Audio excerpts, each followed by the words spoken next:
That's promo code 880 at urgentcarekit.com/880. ESPN New York, now streaming live on YouTube. Subscribe today and watch the show. WHSQ and WCBS-FM HD2, New York. Don. I got to divorce my wife and have my kids bleed out because the Giant game's on. Otherwise, I'm not a real fan. Hahn. What kind of fan are you? Not a good one. And Rosenberg. The Peter haters who call, stupid. The Peter fans who call, very bright. This isn't North Dakota. This is New York. This is Don, Hahn, and Rosenberg. The best threesome I've ever heard. On ESPN New York and streaming live on YouTube. Oh, Dolly, I'm hot today. 301 to the big city. Don, Hahn, and Rosenberg, and we're missing a Hahn. We looked everywhere. He's not here. Allen's got the day off. He'll be back for the big beach bash tomorrow, starting at noon and on the air at 1. But the doors are going to be open at noon at Bar A, Lake Como, New Jersey, for the big beach bash. We're looking forward to that. But we've got a 4-hour full frontal today. Up to Ty Butler at 7 o'clock. But Peter's here. We found Peter. And it sounds like a member of Peter's family is within microphone distance. There it is. For Hahn. Oh. Listen, I was replaced by a stuffed animal once on the Michael K. show. This is much better. Oh, no, this is much cuter. Maya, what do you want to say to Don, Hahn, and Rosenberg? She's going to follow in the tradition of every child in the history of the show. Get a microphone, say absolutely nothing. Maya, what do you want to say? You want to say hi? Isn't it crazy? She never stops talking. By the way, the dry boogers is not the best look for the TV, Maya. Well, actually, that is a spot-on impression of Alan Hahn when he gets upset with a caller. Yeah, she's doing her best. She just gave a wave, though, to everyone, by the way, which is as good as I can give you. Here. Oh, there you go. Something's coming out. Yeah, there you go. There you go. Comments on Steve Cohen talking about the state of the Mets. You know what? Thank you. Maya, listen to me. So the Mets owner, Steve Cohen, spoke, and he said that no matter how things are going, David Stearns, the general manager, will be here next season, no matter what. What are your thoughts? Yeah, well, similar feeling to many Mets fans out there. Yeah, well, wow is right. Yeah, there was a lot of wows. By the way, Mitchell Robinson, no longer a Knick. He signed a deal with the Celtics. What are your thoughts? Yeah, again, speechless. Those on YouTube saw the look of disgust on her face, though. Yeah. And that's not just the dry boogers. That's the feeling. And we have a lot. Don, can you believe, though, on a random July 1st, we have this many, potent local stories, and that doesn't even get on a classic with Harry Kane just scoring 2 goals for England to send them on to play Mexico on Sunday in the World Cup. But just locally, there's so much stuff happening on a day that's normally dead as a doornail. Yeah, we've got lots of NBA and NHL free agency to get into. Rangers pick up another player. We'll get into that a little bit later on. We'll get your pulse on now it having meaning tonight when Team USA takes on Bosnia. No longer pool play. Oh, no. Now it's win or die. That's it. I mean, you've got to either win and advance or it's all over. And are people starting to pick up the vibe, especially here in New York? It was brought up yesterday by Griffin. This is the perfect storm for New York, right, to fall in love with this game and because the Mets and the Yankees are playing in the afternoon. We're already in reruns with most of the shows that you probably watch, and so sit back and watch a very meaningful game as Team USA looks to advance later on tonight. So are people starting to get into it? And as you mentioned, Steve Cohen spoke, and we've got quotes from him, and David Stearns isn't going anywhere, and I've got lots to say about that, and I know Peter does as well. But I think the biggest news of the day, not that it was a big surprise, but where he went's the bigger surprise, and that's Mitchell Robinson no longer on the champion New York Knicks. He's now a member of the hated Boston Celtics. 3 years, $4.74 million, so he got his bag. We talked about, because of his age and his injury situation, this was probably going to be his last big chance to get big money, and he lands in Boston with the Celtics. And I'm sure a lot of Knicks fans, and based on the reaction on social media, not happy to lose him, and certainly not happy to lose him to the Celtics. Yeah, I mean, listen, we if you've been paying attention to this show, we have been pretty bullish on the fact that Mitch was going to be the piece of this Knicks team you didn't have. So when you looked back and celebrated this team, you're pretty sure he's not going to be he won't be at banner night. Was pretty clear, I think.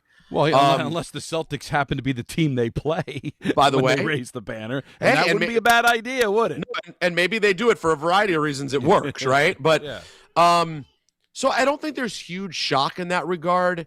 But there will be sadness and disappointment because of like how pivotal a role he played. Can I just say that as a Celtics fan, though, I'm not like jumping up and down. It's like it's cool that they filled a need. This is a team that has been without length, minus Horford, minus Porzingis. They're not very physical. They're not very big. And you gain that in Robinson. But Don, I know him too well to be excited because, like, what is the likelihood that he's going to have back-to-back years where he's completely available at the right time for, like, a 40-game playoff run? Well, you got to do what the Knicks have done, and that's manage him. No second of back-to-backs. There's going to be load management. He played 60 games this year, which was a lot over recent vintage.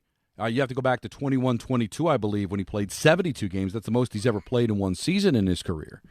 But you're going to have to manage his minutes, and the Celtics are a team that knows, unless something amazing happens and they do not, they don't get back a haul if they do trade Brown, or that becomes a situation that brings them down. But you figure the Celtics are a playoff team, right? So they can manage his minutes, and then once they get to the playoffs, hope that he's a guy that's going to be able to give you, between 15 and 20 minutes a night and come up with key moments like he did with the Knicks to help you advance. So I'm with you. It could be a disaster where just when you need him, he's on the shelf. But I think if they manage him right, then that should not be an issue come playoff time. That's why I don't think teams that weren't sure if they're making the playoffs would be interested. That's why Detroit was poking around to see could he be a backup there and get a chance to play. So it was either a team that didn't need a starter or a team that knew they can live with managing his minutes in the regular season so that he can play all out from what he could bring in the playoffs. So I'm not saying the Celtics are the Knicks, but in the sense of they know they're a playoff team, they like to think they can make a run, and they will sacrifice regular season minutes to make sure that Mitch can give them at least 20 in the postseason. So, but it's also, I guess it's one of those things that if you think your team's far away, it depends how far away you believe the Celtics are. If you believe they're far away based on the fact that they're basically considering blowing up their nucleus, then, to me, Mitch isn't anything to like jump up and down about. However, if you believe that they're just another piece, you get they get Drew Holiday back and they feel like, hey, well, now we got sort of the physicality, the clutch, the offense defense from Drew at the point to go along with Derek White, who you hope has a bounce back after a bad playoff. And then we added the size, the physicality with Mitch, and you feel like you're basically right there, then it's a great pickup. If you feel like you're still a ways away, Mitchell Robinson doesn't get you very close to a championship. Believe me, Knicks fans will be the first to tell you. But do the Knicks win the championship without Mitchell Robinson? Probably not. And not just because he had the defensive rebound to end the season when he grabbed that board against San Antonio in Game 5. And you're going to get the hack-a-Mitch stuff. Now you'll be on the other side of that, where you'll be making sure he goes to the foul line. Listen, you've been talking about how you don't think Celtics-Knicks is really a thing. Because really the only in my lifetime, I don't think it's been a huge last year it was a thing. Knicks beat them. And then you hear, the Celtics think they have no chance. They would have gotten boat raced, according to reports, if they had played the Knicks this year. Now the Knicks have the target on their back. Boston gets a Knick to try to spice it up a little bit. I think this could be a lot of fun. The East is... Agree with that, by the way. You would like to see a guy like Mitch go out west and not be bothered by him, but now not only does he stay in the East, he stays in your division, and it might be a team that the Knicks play in the postseason. So it hurts from that standpoint, and this one hurts too because he's one of the guys, right? You hate losing champions, and especially in quick order. I remember when the Mets won in '86, it was like right away, Ray Knight signs with Baltimore, and all he was the World Series MVP. And it hurt to see, to lose somebody as significant as that immediately. You know, they're just scooping up the ticker tape from the parade, and he's already a Baltimore Oriole. That kind of got the feeling here that Mitch, who was the longest tenured Knick, right, and had maybe didn't contribute MVP wise, but he contributed to a team winning a championship, and now he's out the door, and that kind of stinks. Hockporty, you can live with that. You're going to lose guys, but Mitch hurts a little bit for sure, and especially in Boston. And we'd like to hear from you at 1-800-919-3776. How do you feel about it? You can't blame the Knicks. The Knicks couldn't give him. How about this though? Can I give you a silver lining? Yeah. If you're going to lose Mitch, aren't you glad you lost him now and not 1 year ago at this time? Oh, like, listen, you don't win a title without it. You got him for what you needed, and it happened. Can you believe it? No, that's. But this is the price of doing business. I mean, this is what As much as I advocate for Major League Baseball going to a cap, and I think a cap is a fair system where everybody's using the same money. This is the casualties you have. Back in the day, if there's no cap, and the NBA's had a cap longer than anybody, but you know what I mean, Peter. You would have. All right, I'll give him $40 million. I don't want to. I don't think he's worth it, but he's part of our core championship, and we don't want to see him go. But you can't do that in modern day sports anymore. You can't give out gold watches. Unfortunately for the Knicks, they get to give out a gold ring during the offseason, and he'll get it the first time the Celtics are here at Madison Square Garden. But this is just the price of doing business, and I can't fault him either. As much as you'd love to see him take a discount, this is the team that he played his whole career with. I'm sorry, that's a lot of money to turn down. So I can't blame the player, especially where he is in his career, where this was like literally the last bag he's going to be able to grab. Yeah, you can't be mad. And again, how much, really, Knicks fans, how much also are you willing to sacrifice to keep Mitch? That's another question you have to ask. This is a balancing act. The money here is a balancing act. It would be you know what, Don? It would be an interesting game to play too. Of the pieces that you found out are coming back, would you have rather had Mitch than Alvarado? Maybe some would say yes. Well, would you rather have Mitch than Shamet? I don't know. By the way, he's more money than them, so it's not apples to apples anyway. But my point is, you got some pieces that you thought could be gone, and I thought Alvarado brought so much edge that this team needed, and spunk and character that they did not have. Plus a guy to have running things and on the floor when Brunson's getting a breather. So I think he's pivotal. Shamet obviously hit huge shots for this team. So listen, you don't want to lose any of them, but Mitch is a big one. That's the answer. Anybody that says that or mad at Mitch or mad at the Knicks, you didn't want to see anybody go. You want them to just come back completely intact. But that's not going to happen. Listen, they want to win championships, but when you win championships and you contribute to championships and you become a free agent, this is the money that you have to spend. And for the people that say, well, then go to the second apron. Who cares? We're New York. We can be able to handle it. Don't sit on a bunch of money. You'll be the first to complain, and all of a sudden there's a need that you can't fill because you decided to bring everybody back, right? So you can't have your cake and eat it too, as you said. Somebody was going to have to leave. It's better now than last year where it hurt you. Everything feels a little different after a championship, but this is just the way it goes.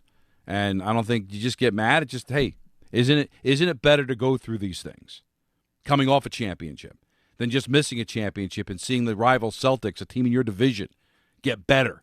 Then you're still chasing after the ring. Everybody's now chasing down you. And because you won a championship, you've got the right management. You've got to feel confident the Leon Rose and company are going to find a suitable replacement and do something that will work out. And not that you'll forget Mitch, but you won't mind it as much because the powers that be at Madison Square Garden will do the right thing. You know what big boy teams do? Big boy teams win and let go of guys that you really love, because they know when it's time and they know how to play with the money, and they know we got as much juice for the squeeze with Mitch Robinson in this last year than we're ever going to get. It's time. That's it. It stinks. It stinks. But I'm curious to hear from Knicks fans.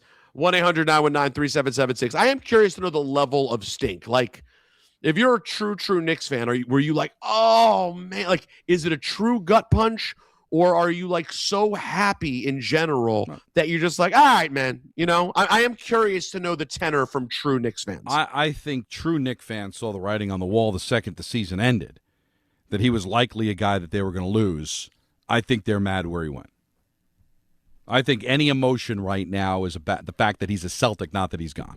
Right. I mean, Alan was telling you that he told you he told you on Monday. He's likely gone. Get used to it. He's going to go. And I don't know, Peter, you're closer to it than me as far as being a Celtic fan. Was this on your radar? Was this a destination? I didn't see it. No, I'll be honest. Like, I haven't been super dialed into Celtics free agency except the Jaylen Brown of it all.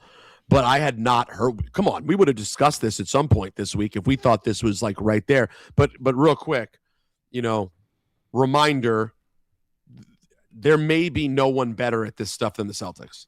So they are really good at like chilling in the background, and all of a sudden you look up and you go. I mean, do you remember, Don, when they moved Marcus Smart for Kristaps Porzingis? And I was like, everyone's like, oh, you should be so happy you got Kristaps Porzingis. And I was like, oh, okay. I'm not that excited. And then not only does Porzingis turn out to be the best version of Porzingis, but don't forget, Don, they then replaced Marcus Smart with Drew Holiday. So, like, they've always – this is what Brad Stevens does. He's very good at this. So I'm not surprised we didn't see it coming. And that's what good teams do, and especially in the NBA.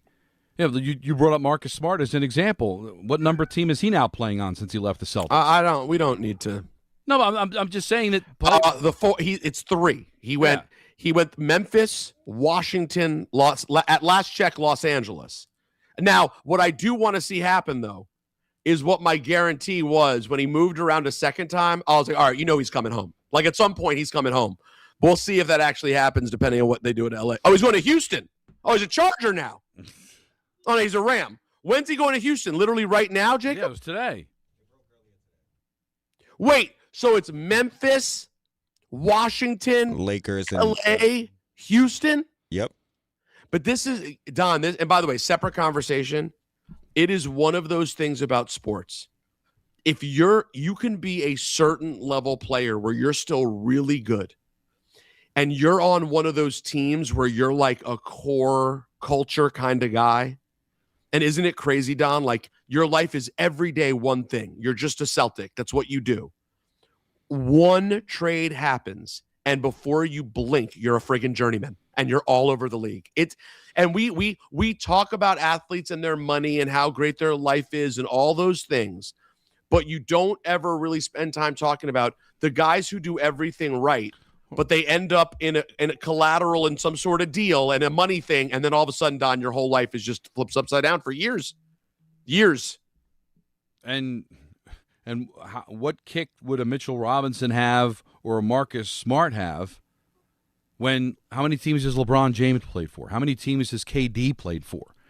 Right? How many teams has Harden been on? Like you're talking Well, about I mean, in LeBron's case, it's different when every single one's a choice. When every time you leave, it's you going, you know what? I want to move to Miami. You know what? I got to tell you. Going back to Cleveland would be great. You know what? I'm starting a production company. I'd love to spend some time in Los Angeles. I like Kobe. You know what? But you're right. I mean, it's part of what the game is, and they do get paid handsomely for it. I'm just pointing out I find it fascinating. And Don, I don't know what your list is today. One day it would make an interesting list. Now, it's complicated. This is very inside baseball, sports nerdy, but Christ, that's what we do. A list of people who were integral to a team, and then once the first trade happened, they just bounced around till it was over. And you go from being like this guy who everyone, that you know their number, you know who they are, and then all of a sudden you can't keep track of where they go anymore. Yeah, especially in the cap world, where you just become a cap casualty. And then your contract becomes an albatross. It goes from we love it, we can fit it, now you don't fit anymore. Not as a player, but from a financial standpoint. And you get rocked around a bit. 1-800-919-3776. Let's hear from you. Ant Newark gets us started here on Don, Hahn, and Rosenberg. What's up? Don, Peter, I'm kind of bummed that Alan's not here because I wanted to get his opinion on this move. Boston Celtics fan here, by the way. Peter, I think you're wrong on this, man. I think Boston Celtics fans should be jumping and screaming because Mitchell Robinson is what we've needed for years. Me personally, I've been clamoring for this guy going back 4 or 5 years ago because he's low maintenance, high production. He's a guy you don't got to give him the ball or you don't got to run plays for him. And we have a dynamic duo that, by the way, listen, this Jaylen Brown thing, it's a smoke screen. Celtics are not dumb. It's a smoke screen. They're just putting all this stuff out here, playing along because they were irresponsible a little bit. They're not perfect. They let it get out that they were trying to get Giannis. So now they got to scramble. Jaylen Brown's not going anywhere. But intact with those three guys, and you got Derek White, Peyton Pritchard, that's promising. But to keep it Knicks, because I'm on New York sports radio, to keep it Knicks of it all, where do you think this pulls the power structure in the Eastern Conference? I know Knicks are going to jump out as the favorite to begin because defending champions, of course. But I think Boston might have something to say about that, man. And then you got Miami, you got Detroit making moves. It's going to be interesting to say the least. Let me ask you this. But let me ask you this. You still there? Let me ask you one thing. I'm here. So you think if the Jaylen Brown thing is a smokescreen and nothing else happens, you think simply what Mitch brings is enough to go from you don't think they can win a title to they compete with the Knicks for a title? Well, I'm a very bullish Boston Celtics fan. I think we always have a chance to win a title as long as we have those two guys. But that's fair. Yes, because you know what else Mitch brings? You know those 20-point comebacks that the Knicks were always doing? Oh, yeah. He brings some of that the Celtics struggle with because we go up 20 points in the fourth quarter and we just forget how to play basketball. So I know it's only one guy, but it could help. Now, listen, but you are looking at it, and thank you for the phone call, that everything works out, that he's healthy. He'll be available for every playoff game. That is not a guarantee. It's not a guarantee at all. So you can't go from reports that the Celtics felt they would have gotten boat raced by the Knicks in the playoffs to all of a sudden Mitchell Robinson goes from a Knick to a Celtic to now it changes everything. First of all, Peter's right. It doesn't change everything. It makes the Celtics better, and it's a hit for the Knicks. But is he going to be available for every playoff game? He was available for 18 of the 19 this year and all of last year because you had to really reduce his minutes in the regular season. There's going to be a time during the length of this contract that maybe his availability is going to be questionable. Also, I love having him. And by the way, that guy knows ball, and he makes some good points. But does Mitch Robinson be there? And I'm asking this in earnest because maybe a real smart basketball mind can explain to me how this makes sense. But does Mitch Robinson being there, all of a sudden make three balls go down when you're shooting 45 in a game and making 12? Well, there you go. That's the part I'm not sure about as a Celtics fan. Absolutely. But it is a hit for the Knicks, and it helps the Celtics. But how much, we're going to find out certainly next season because I think both teams are going to the playoffs. Tons of reaction to this, 1-800-919-3776. We got a fabulous show. Eventually we'll get to the baseball. Yankees are losing 2-0 in the seventh inning. You know, half the team's hurt. The other half apparently has dysentery. There's a bug going through the team. Jones isn't playing. Goldschmidt's not playing. And so they're trying to avoid getting swept by Detroit, and they're down 2-0 in the seventh inning. Mets are just getting underway in Toronto, so we're doing the basketball of it all. And hold on, Don. Coming up in our 4 o'clock segment, the new world champion in WWE, Sami Zayn, is going to be on the program as well. All right. We were looking forward to that. He'll be joining us at 4. We've got a list at 4:30 that I curated earlier today. Like you dream, or? Oh, I think you're going to like it, and it's very, very topical. What will the USA do against Bosnia and beyond? That'll be a conversation. And Steve Cohen has spoken, and apparently not the language that Met fans were wanting to hear. And lastly, I would like to revisit, if possible, a lot of people, Don, may have missed the last minute of our show yesterday. And at some point, because I know our audience cares about when Don absolutely loses it, Don lost it yesterday to the point that he didn't recover till he made it to the elevator. We may have to, at some point, revisit the end of last night's show. I'm looking forward to that. It's a full vehicle today till 7 o'clock, and then Ty Butler, Don, Hahn, and Rosenberg, ESPN New York. This is the Michael K. Show. I'm not quite sure how you blame Boone for this, and how do you blame Cashman for it? Could anybody have actually predicted that Aaron Judge was going to get hurt and be out 3 months? He's incredibly important to this team. But I will tell you this, you should be upset. They're playing like garbage right now. Because as bad as the injuries are, they shouldn't be this bad. Because they are bad on an embarrassing level now. The Michael K. Show, weekdays at 1 on ESPN New York and streaming live on YouTube. Presented by the Parisman Firm. Long Island is more exciting than ever at Jake's 58 Casino Hotel. This July, join us for the Great American Giveaway and your chance to win your share of $175,000. Earn entries daily all month long. Then be here on July 31st from 3 till 6 p.m. when 2 lucky winners will be drawn every hour to win up to $20,000 cash. Then at 7 p.m., one grand prize winner will take home $75,000 cash at Jake's 58 Casino Hotel. If gambling is a problem for you or someone you care about, please call the 24-hour toll-free helpline at 1-877-8-HOPE-NY or text HOPE-NY. Hey, New York, are you okay to drive? Did you know that driving under the influence isn't just limited to drinking alcohol? Cannabis, prescription drugs, and street drugs can all impair your ability to think and react behind the wheel. Drugs alone or combined with alcohol can cause poor coordination and lack of focus. Don't put your life on the line or take someone else's away. Cabs, rideshare, or public transportation are at your fingertips. The New York State Governor's Traffic Safety Committee is reminding you to make a safe choice. Always drive sober. If you're heading into summer without a medical emergency kit, you're taking a risk most people don't think about until it's too late. Summer colds linger and can turn into sinus infections that last for weeks. Getting sick right now before vacation can derail everything. And when you're traveling, finding a doctor and pharmacy is stressful. That's why I ordered a medical emergency kit. It's like having urgent care and a pharmacy right at home. It includes essential prescriptions like amoxicillin and generic Z-Pak to treat a wide range of common and serious illnesses. So if you wake up sick at home or on the road, you already have what you need. No waiting for your doctor, no hours at urgent care, no pharmacy lines, no copays. Just match your symptoms to the right prescription in your guidebook or call their telemedicine doctor standing by. Start on your meds sooner and feel better faster. Every home needs at least one medical emergency kit. Order yours online in minutes and it's shipped to your door. And save $45 with my promo code 880 at urgentcarekit.com/880. That's promo code 880 at urgentcarekit.com/880. If you've been injured in an accident that wasn't your fault, then you need a lawyer who knows New York's unique personal injury and workers' compensation laws. At the Parisman Firm, they have decades of experience handling all types of accident cases and a proven track record of delivering huge results. Their team has already recovered nearly $1 billion for injured New Yorkers. From construction to car accidents and slips and falls, they've got you covered. Call the Parisman Firm now at 718-WORKERS, where your case is their cause. Get the justice you deserve today.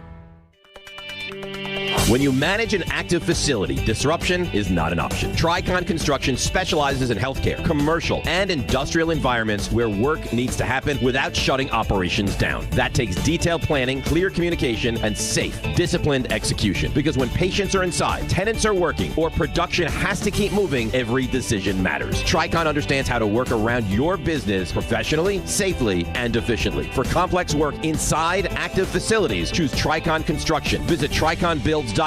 That's triconbuilds.com. Now let's take a look at the traffic with Brandy Scott. Thanks a million, guys. Good afternoon. Yanks game well underway in the Bronx, and the Deegan northbound already packed heading over to the outbound, George. Bumper to bumper there heading over to the Cross Bronx. You're solid there from the Triborough and the Bruckner. Inbound, George, in pretty good shape. Upper level, just about a 5 to 10 minute ride. Outbound, Lincoln, your best bet at 15 to 20. Outbound, Hahn, already close to a half hour. Slow crawl on the Grand Central eastbound in Queens. A big accident by LaGuardia blocking 2 lanes. Been out there for a while. Delays go back onto the Bronx and Manhattan legs of the Triborough Bridge. Already a long line of brake lights on the Staten Island Expressway westbound heading over to the West Shore. Stop and go there from the Verrazano on through. This report is sponsored by America 250. To celebrate America's 250th anniversary, they're coming together coast to coast. Get involved with live events and more. Visit America250.org. I'm Brandy Scott on 880 ESPN New York. Heat up your 4th of July at the Home Depot with our wide variety of grills under $300 and make every gathering one to remember. Give your outdoor space a glow up. Whatever your budget is, with savings on seasonal plants starting at $5. With the grill fired up and your backyard set to perfection, you'll be able to invite friends and family over to kick off the party. Start celebrating with low prices guaranteed at the Home Depot. Prices may vary by store. Exclusions apply. See homedepot.com/price match for details. Everyone needs to take care of their mental health, even running back Bijan Robinson. When I'm on the field and feeling the pressure, I usually just take a deep breath. When I'm just breathing and seeing what's in front of me, everything just slows down. It just makes me feel great before I run the play. Just like Bijan, we all need a strong mental game on and off the field. Make a game plan for your mental health at loveyourmindplaybook.org. Love your mind. Brought to you by the Huntsman Mental Health Foundation, the Arthur M. Blank Family Foundation, and the Ad Council. You know, it's really scary to watch the Yankees in the state that they're in right now. And again, there's reasons for it with the injuries to Judge. But Judge spoke and talked about how the team needs to play better and be a little bit more focused and engaged. But they're being hit right now in the top of the 8th inning. They're getting shut out at home against the Detroit Tiger teams that's well under 500. It's crazy. So we're keeping an eye on that. Mets underway. You can hear that game on 880. We've confirmed that Sami Zayn, WWE champion, will join us at 4. We've got a list at 4:30. Jam-packed show. Allen's off today. He's going to be back for the Beach Bash coming up tomorrow. Looking forward to that. He doesn't believe in being on air-conditioned shows. He only wants to work if he can melt. He wants to be in the heat of the action, literally. But it is, wow. It is a hot one today. It's one of those, the feel likes. It's like 96, feels like 110 in some places in the tri-state area. So stay hydrated, be inside if you can. Get into a pool if you can, but it is ridiculously hot outside. And a lot of Knick fans ridiculously hot at the fact that Mitchell Robinson is no longer a Knick, goes to the Celtics, 3 years, $47.4 million. And let's hear what Kurt on the Jersey Shore has to think about this. What's up, Kurt? What's going on, boys? How are you? Happy 4th of July weekend. Yeah. I just want to say one thing about Mitch, right? Like, this should all be all love for Mitch today. Not that he went to the Celtics, not that he took the money. This guy has been everything we needed. We won the championship with him. But let's talk about this from the Knicks perspective and really Leon Rose, right? The Knicks could not have gone over the second apron for him. It's not OG, it's not Brunson, it's not Cat. It's a limited guy who does good things. He does specific things good, but 14 minutes, a game in the postseason, missing games, maintenancing and stuff like that.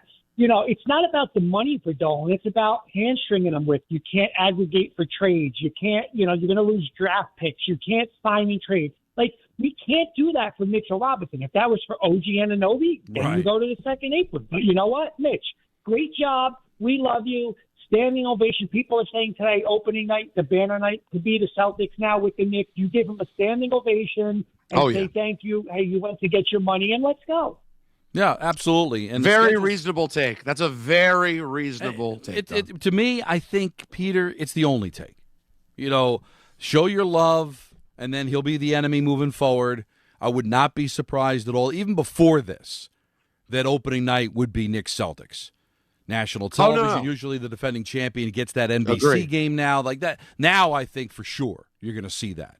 And you give him his props and you give him his moment, and then once the game gets started, it's on. That's just the way it works. But I think Kurt speaks for the bright Knick fan who sees the forest through the trees. He is a flawed player because of his physical situation. And if this were OG, if this were Brunson, different story. But and he's a free throw liability while we're naming the flaws. I'm just saying while we're naming the flaws, right, he's also got I don't want this to be about picking apart. It just made sense. All right, you can't keep everybody. And I'm not going to sit there. I don't even completely understand the second apron, but what I do know that there's a lot that goes with going over that. And you've heard Jim Dolan, the owner, whose money it is, says they didn't want to do that. And the Knicks clearly didn't want to do that. And if you don't want to do it, Mitchell Robinson is not the player to break your word on it. And you got to have faith that at the end of the day, they're going to figure out a way to replace him. Devin's in Westchester. You're on Don Hahn and Rosenberg. Devin? Gentlemen, what's going on? It's all happening. Hey, hello? Yeah. What do you got? Hey, what's going on, gentlemen? I mean, the signing, it hurts more that he's going to the Celtics. I'm very happy for Mitch. I think he deserves to get paid. But I think it catapults the Celtics to at least the number 2 team in the East, especially with those 2 top 10, top 15 players in Tatum and Brown. The big question mark is, can Mitch play 30 minutes every night? And if he can't, then I don't really see them getting past the Knicks with just this signing, especially if they come off of Jaylen Brown. I don't see it either. But you know what I also don't see, Devin, and thank you for the phone call. I don't understand the whole they would have gotten boat raced by the Knicks. Do I think the Knicks would have beaten the Celtics? Yes, I do. But boat race suggests that they would have just been the same victims at the end of the Atlanta series that the Hawks were, that what the Sixers were and what the Cavs were. I don't think that. I think it would have been a hard series. I think the Knicks would have probably won in 6, maybe 7.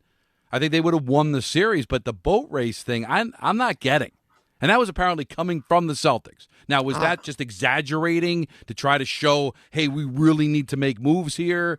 I don't know what that report was about, but as much as I don't think Mitchell Robinson all of a sudden makes the Celtics better than the Knicks, I never really thought the whole boat race thing made sense anyway. It felt like revisionist history. I felt like, well, because they ended up blowing, and be clear, they blew it against Philly. They blew it.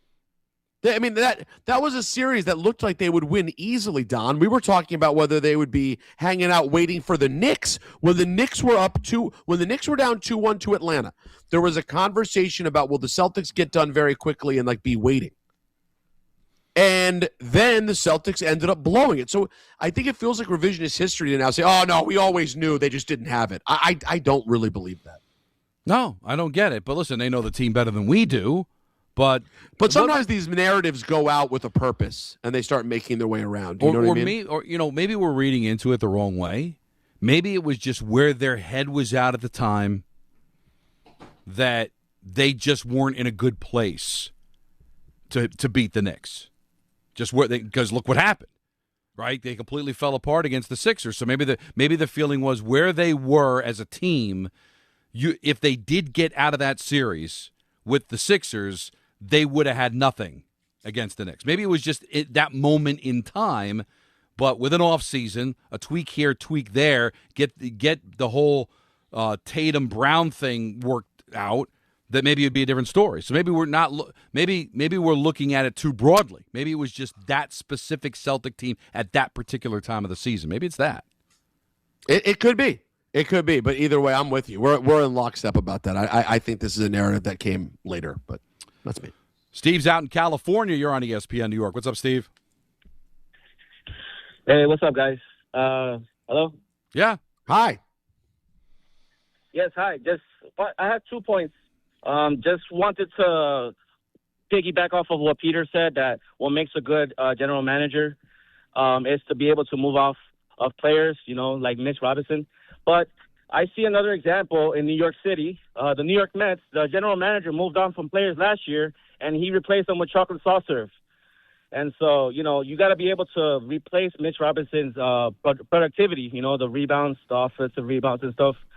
And also, I just wanted to have another question for Don. Yes. Yeah. So my wife is pregnant, and she's due any day now. And so, I just have a question. Should I put soccer in the delivery room so that I can, tell her, hey, you know what? There's a little bit of extra time. Why don't you close your legs until, the game's over? Or should I put on a Mets game? Should I put on a Mets game to let her know, to cross the legs so the inning's over? Steve, do you know Steve, do you know the sex of the child? Yes, it's a boy. Okay. Do you really want to have your son enter the world with a Met game on? Or if you're a soccer fan, and I don't believe this, but I've been told this, the beautiful game of soccer, or football, as they say with a U. How do you want your son to first see the world? In filth or beauty? Thank you. I just want my wife to be happy. So right. Well, you know what? So why would a Mets thing have anything to do with someone being happy? You said you want someone to be happy. Okay, let's change it up. How about a Knicks game with 2 minutes left? with all the timeouts left and all these ticky-tack fouls that happen, which one finishes first, the soccer game or the basketball game? Oh, wow, that's a good question. I still think the basketball game ends quicker. But, Steve, good luck with the child. This is amazing where you're at right now. I think you got to get in a better headspace that this is the things that you're concerned about. But I think he's just focus. a little nervous. But, again, your child only gets to enter the world once. That's right. Do you really want it to be in front of a Met game? And this is coming from a Met fan. If you want, by the way, tonight, when if Bear goes number 2, I can video it for you, and you can run it on loop when your child's being born. Or you could just watch the Met game, whatever you want. But why on earth would you want to do feces when your child's being born? And if his son is going to be a great human being, we'll see. I don't want to enter this world until this game is over, and you're just prolonging the inevitable. So I would stay away from that. Yankees had runners at second and third, 1 out, did not score. They're moving to the 9th inning now, down 2-0 against the Tigers, trying to avoid getting swept. We've got more calls to get to. Coming up, we've got a champion.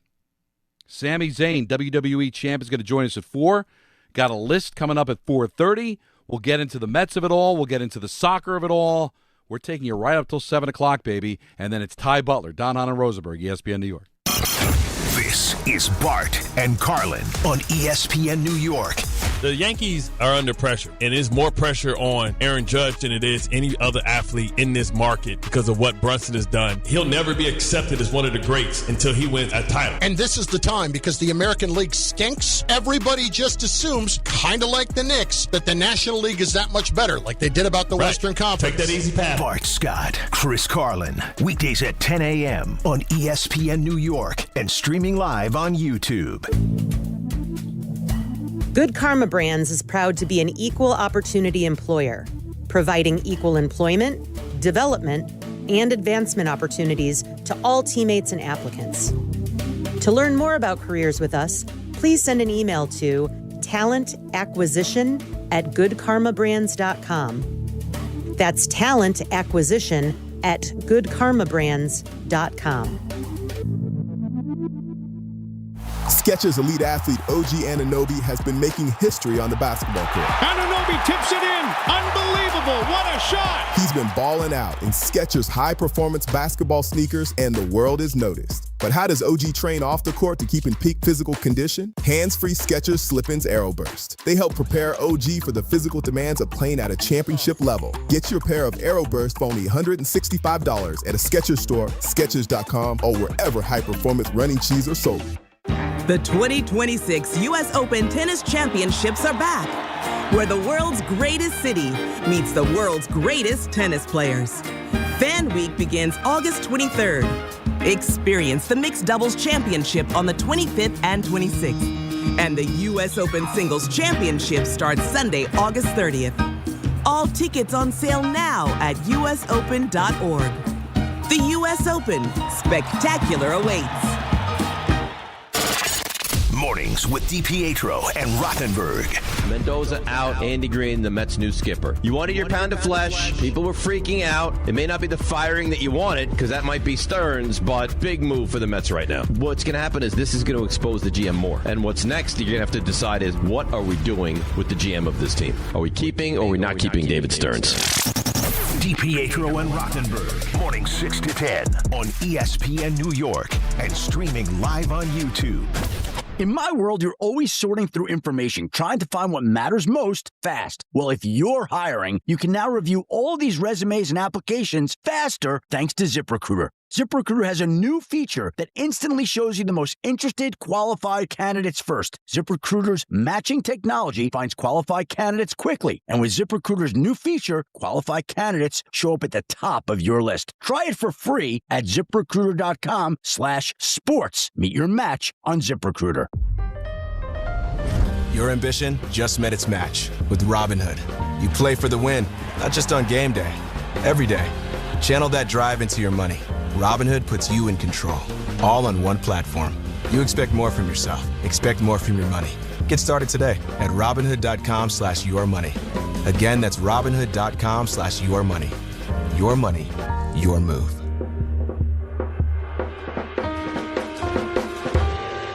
Download to see if you qualify. Not all customers will qualify. Transfer fees may apply. No Albert subscription required. Albert is not a bank. Albert Instant Loans are issued by FinWise Bank, member FDIC. Not an actual client. Terms apply. Kylie, what's wrong? I just got hit with a car repair bill. I'm behind on rent, and I feel like I can never save any money. Have you tried the Albert app? Albert is your financial assistant, helping you find ways to save and create custom budgets to actually grow your money. Plus, you can get up to $10,000 for big expenses, or advance up to $1,000 fast when you need cash right away. Albert can get me up to $10,000?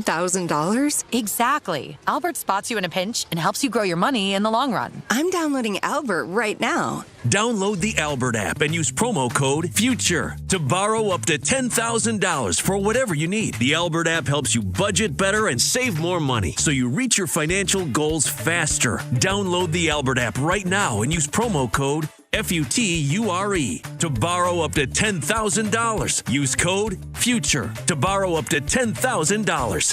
Congratulations, New York. The Knicks did it. Through battle after battle, they dominated to become this year's NBA champions. Day in and day out, the hard work paid off, and you were there every step of the way.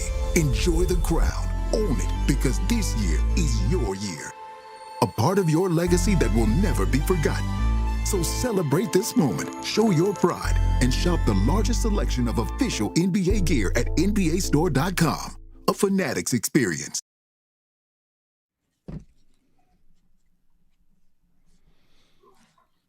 We're keeping an eye on the Mets and the Yankees. Blue Jays up 1-0 on the Mets at last check. That game is still very early on up in Toronto. Toronto up 1-0, and they are batting bases loaded, one out in the bottom of the first inning. And the Yankees are in the top of the ninth inning, down 2-0 as the Tigers bat. It's crazy. Again, we talked about this earlier when the last time that Detroit played.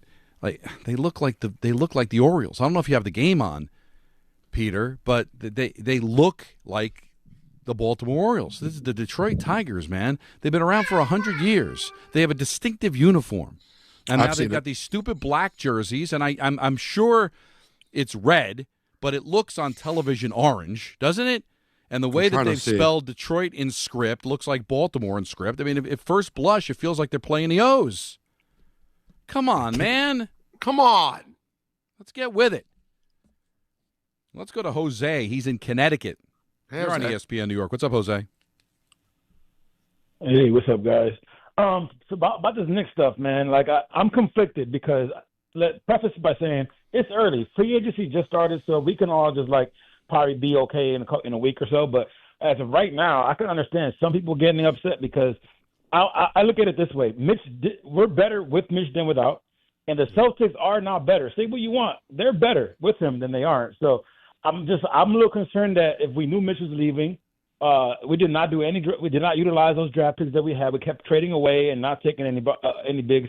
So currently, right now, again, I trust Leon. He might just come through, but right now we have no centers outside of Cat, and the way the roster is right now, we're not repeating. But again, subject to change. So I want to just use Don's saying, show me something. That's it. Well, a bunch of things, Jose, and thank you for the phone call. First of all, you've got an organization right now that is going to be able to show you something. They just came off a championship. Rose has built this team, and unlike some organizations in New York, not only does he have a plan, he has a plan that works. So maybe you don't know what it is. I'm sure he does. They made moves with the picks to free up salary. So maybe there's a free agent out there that they're going to get that's going to look a lot better. Maybe he won't be Mitch, but guess what? He might play more minutes than Mitch. He might not have to load management like Mitch. Well, go out there and play his 70, 80 games and be available to play more than 19 minutes a playoff game. So let's see what it looks like. I did it with the Mets and got burned. I said, let's see what it looks like with the Mets. I trusted Stearns and I got burned. But I think Rose has enough of a track record here in New York with the Knicks that you should be allowed to trust him. This isn't a David Stearns situation. The caller that we had in the last segment talked about sometimes you got to pivot. And I had no problem with the pivot, but what the Mets pivoted to was an embarrassment. They're going to have a pivot. They're going to have a plan B for Mitch, and I think Leon Rose deserves the trust that he is going to pivot to something that's going to help this team go out there and at least give themselves the best chance to repeat as possible. This will not be the reason, Peter, they don't repeat as champions next year. No, I agree. I was just looking around to see what else has happened. Porzingis extended with Golden State, so you have to imagine he's staying there. That would have been a fun story that some people flirted with the idea of when you think about bigs that you could potentially go out and get. But that seems like that's going to be him staying out there. But things are going to open up. And you'll see. I mean, listen, big men are not common. There's a reason why a guy who cannot hit a shot outside of 10 feet, including a free throw, Don, is still able to get $20 million a year. Because you don't find guys at 7 feet, rim protectors, who can do it. Even that's why a guy who even plays 50 games a year for you seems valuable in Mitchell Robinson. But that being said, things change. Teams give up. Halfway through a year, people move on. There are ways to find pieces and replace bodies. We'll see.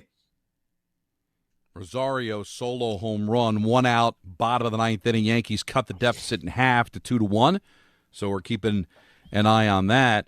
Also, there was a lot of momentum towards Golden State for LeBron James when we left the air yesterday.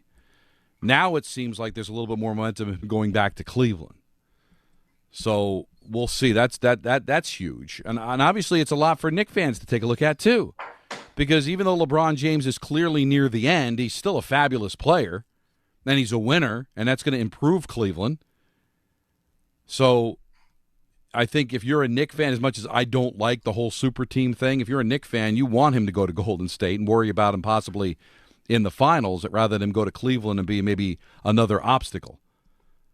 That would be something, right, if we're having a conversation about the Celtics improving with Mitch and Cleveland improving with LeBron James. This is why it's so difficult to repeat. This is why the NBA has had 8 straight different champions, because it's hard. Not because of the failures of the team that win, but everybody's got the ability to retool and get better. And that's clearly what can end up happening here with the teams in the Eastern Conference, all trying to see if they can do what the Knicks did last year. But at least you know you're a playoff team. And you got Brunson. And you got Cat. Right? Like, you've got – come on. They did not lose they lost a piece, not a pivotal piece. I know they were a team and everybody contributed in their own way, Peter, but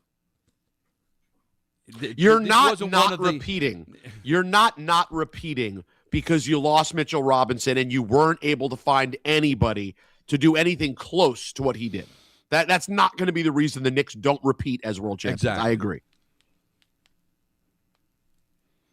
1-800-919-3776. Where do you think LeBron James is going to go?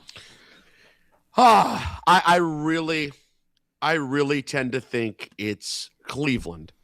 I know there has been – I was having a conversation with my boy King Louie today, who does social on the ELR show in the morning, and we were talking about the supposed mending of fences between LeBron and Pat Riley. And thank you, Maya. And is there a world in which Miami could be interesting, putting LeBron with Giannis, which by the way, Don, I wouldn't completely throw that out the window as something appealing.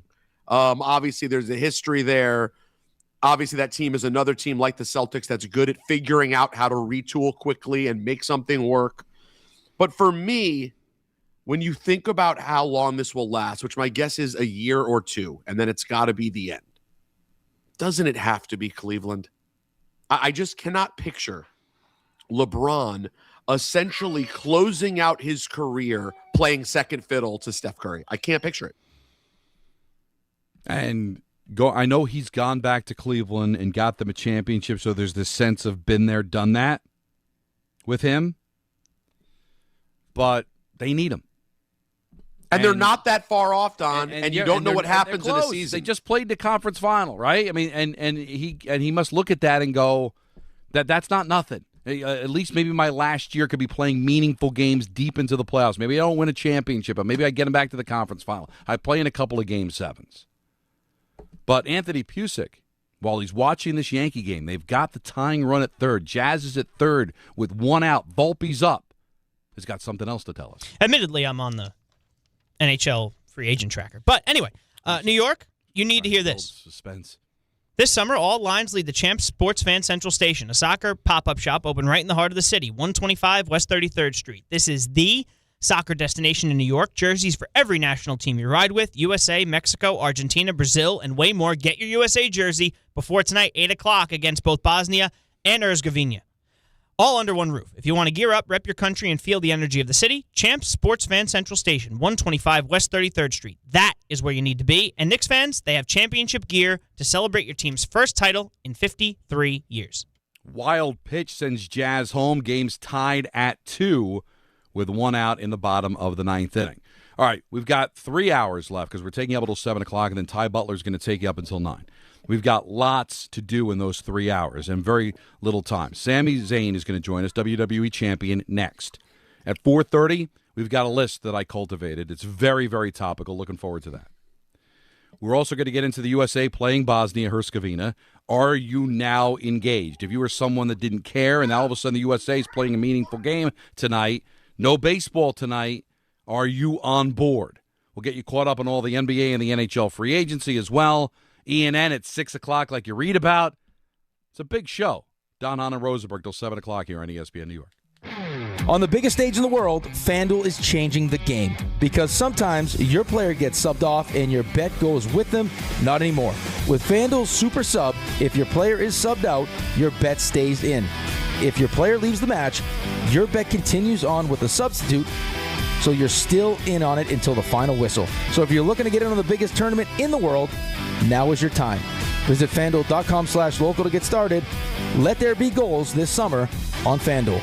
With FanDuel's Super Sub, if your player is subbed out, your bet stays in. That's right, if your player leaves the match, your bet continues on with a substitute, so you're still in on it until the final whistle. On the biggest stage in the world, FanDuel is changing the game. Must be 21 or older and physically present in New York. For help with a gambling problem, call 1-877-8-HOPE-NY or text HOPE-NY at 467-369.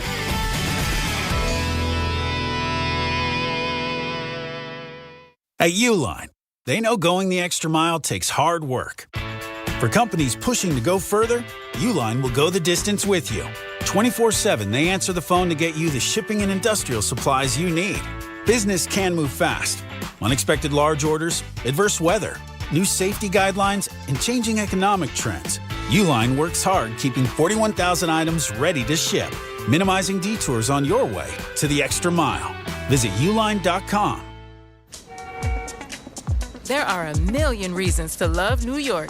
Making your budget stretch isn't one of them. According to an independent study, Amazon prices average 14% lower than other retailers.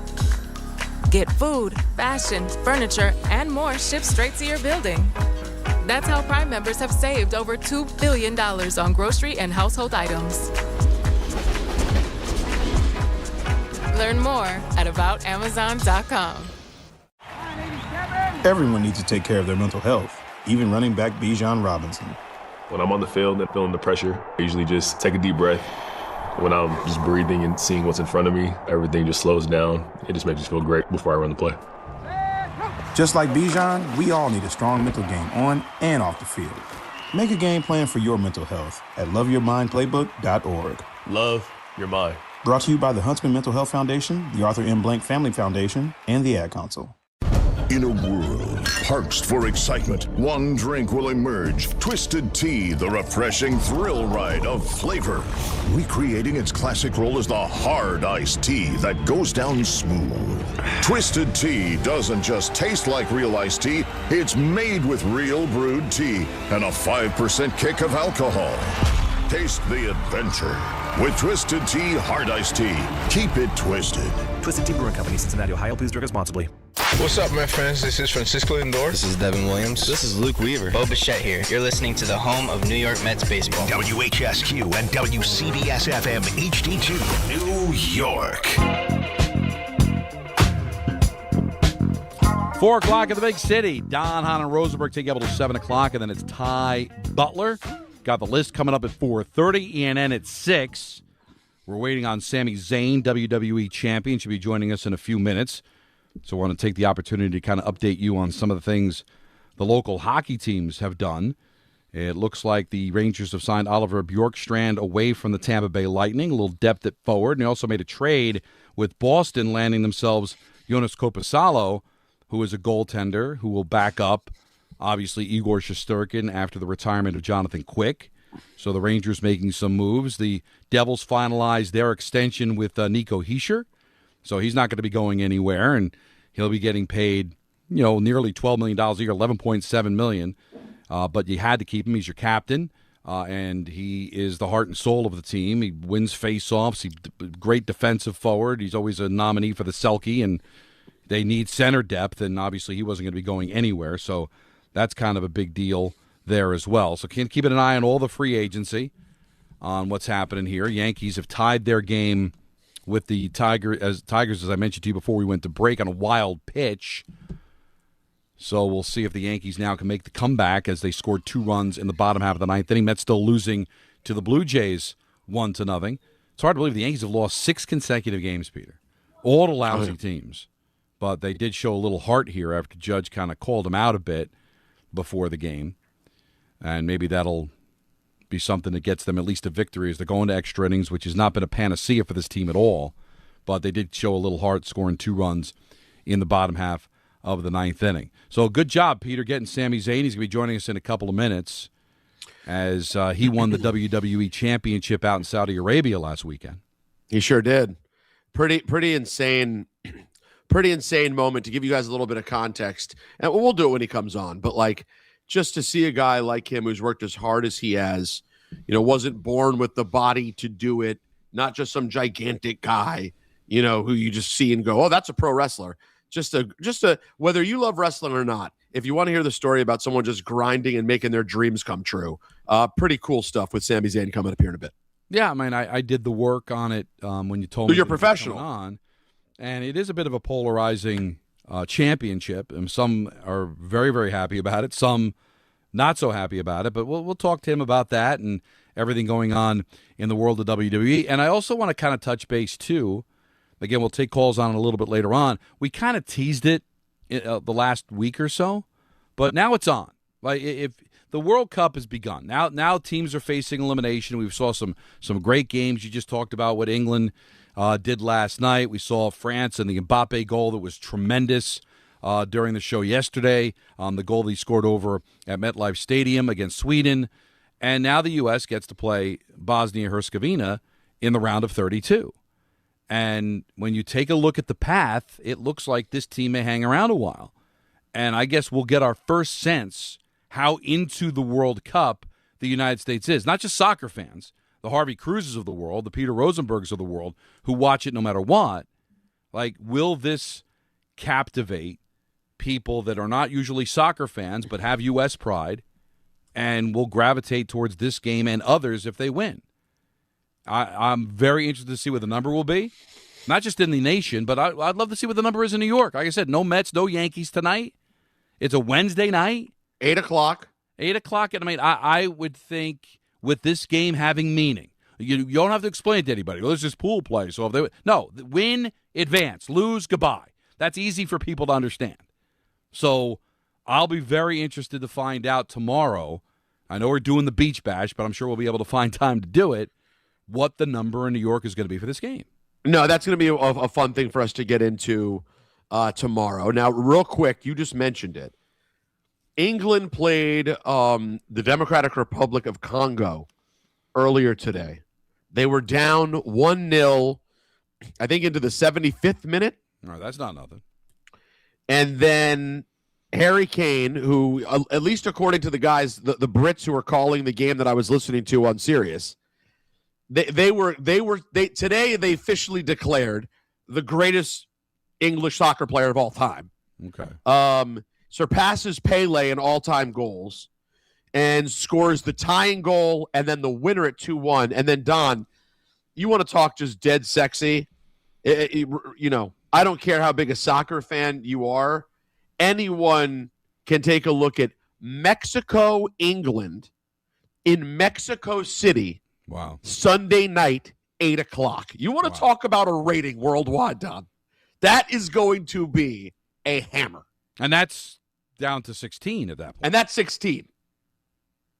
So the winners in the quarters, Mexico and England, Sunday night. Now, by the way, tomorrow's Spain-Austria game at 3 o'clock, you'll be able to watch at Bar A with us. We're going to also have a watch party. In fact, I hope there's a screen situation where I'm able to see it from where we're at on the stage, because this is what we have coming up. I'm hearing we're losing Peter. That's what I'm hearing, Don. I don't know if that's what you heard.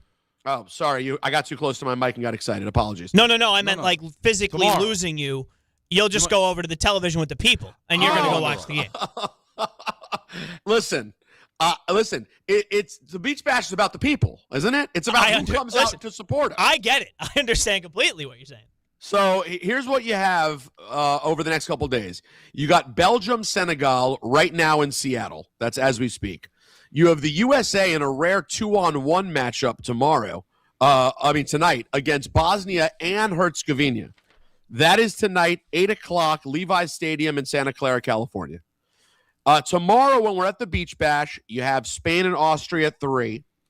That one's at SoFi. Portugal and Croatia, Don, like you dream about. Dan Grosso will be dialed in. That's in Toronto tomorrow at 7. And then, Don, right up your alley. We know you love a late-night vehicle.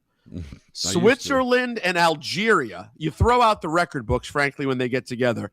But guess what, Don? In one of your favorite places, Vancouver, BC, 11 o'clock p.m. tomorrow night.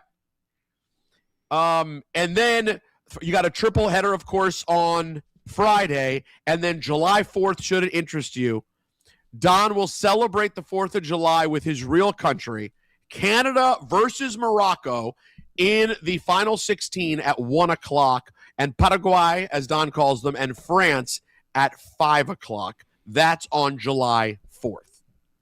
So jam-packed with games. Like you friggin' dream about. Are you there a little bit? Like, you're asking the question to the people. I'm asking it to you, Don.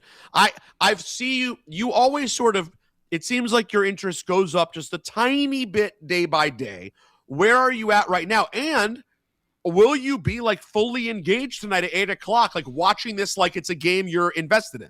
Well, listen, Marco just got back from his Real Madrid soccer camp that he goes to every year. And he had said to me, he's like, Dad, it's weird when I go to the Real Madrid soccer camp. All of a sudden, I'm into soccer. And I'm like, well, that makes sense. You just spend 9 to 3 every day for 5 days doing nothing but soccer drills and games. It's crazy. Did you say, well, first things first, son? That's not very weird. No, it's not. It makes perfect sense. Yeah, it makes perfect sense. So, he is very excited at least, and he's got to get, like I said, he's got to be there at 9. So it's almost like going to school tomorrow. But I think he, depending on how much extra time is, with an 8 o'clock. Now, is this going to be like he's we do here in the United States? 8 o'clock becomes 8:25. So I am pretty sure the actual time that we're seeing, that we've been seeing every day, like this game said 4 o'clock. Don, it's 4:08, and I see the clock is at 7:37. So this started at 4 on the dot. Because as much as we love schedules in the United States and time, we also like messing with time and making it seem like the pregame show is the start of the game. And then you sit there and go, oh, no, we're still 35 minutes away. Like you turn it on, and there's the clock ticking down. 35 minutes till face-off or kickoff or whatever. No. The times they've been listing have been the hard starts. So he should be able to sit there and possibly watch most, if not the entire game. So I will be invested tonight to watch. Now, if there were other games on, would I be distracted? But like tonight, there's no distraction. The game will be on. Nothing. And, it's interesting because tomorrow we're going to be at the Beach Bash. And anybody that knows the Beach Bash, and we've done it for decades now, that there's not a lot of sports. And we're going to have some fun, and the listeners are going to be completely engaged. But we don't do a lot of typical sports radio at the Beach Bash. But if this was a normal Thursday, tell me it's not the lead. Well, listen, so much will how would it not be the lead? I mean, the Mitch thing. Mets and Yankees will have been over. If Mitch had happened tomorrow, like tomorrow at noon, the Mitch thing happened. That's our lead. Then that's our. Now, also, there's the U.S. losing, Don, is not nearly as interesting as them winning. them losing, it's kind of like, well, they made the round of 32. They were kind of set up to get out of the group. They got out of the group. They looked great, and then they lost. But if they win, it becomes obviously a much bigger thing. Losing would be typical USA. And also, let's be fair, they would deserve to be killed because of the fact that it's kind of set up for them to be able to make a run here. If not now, when? You're not facing England. You're not facing Brazil. You're taking on Bosnia-Herzegovina. You take a look at how they beat Paraguay earlier and how that could be a team they face. Like this, if not now, when? So usually it's like, oh, they lose. U.S. always loses. Move on to something else. But I think legitimately you could complain and be mad if they lose tomorrow. That's why I think people could be engaged. It's a game that they should win and move on to the Sweet 16, right? And if they don't, I think there's going to be people that are going to be very, very upset if you're a soccer fan. The rest of the country may yawn at it, but if you're a soccer fan, you're not going to be red hot if they lose tomorrow? Oh, no, I'll be extremely disappointed. Right. As someone who first got into this team in 94, what you hoped was, can we improve as a program to where by the time it finally comes back to the U.S. one day, they can compete? Here we are. It's been 32 years, Don. I was 14 years old. I'm a 46-year-old man. So the next time this could happen, we're talking about, Don, I hope you and I are still able to talk, okay? You won't get a better chance than this. And then on top of that, it's not just that it was set up well, that their group was relatively easy, that their path here doesn't look extremely hard. They've been playing the best soccer we've ever seen them play. You do not have to be an expert. You just have to have working eyes to watch this U.S. team and go, how is it that they look more competent, more fluid offensively than any soccer team I've ever seen the U.S. have? Mm-hmm. How do you not get excited by that? And if they lose immediately out of the group, especially, Don, it's not even like you went to the round of 16. They've added this next round, so you're only in the final 32. It would be extremely disappointing.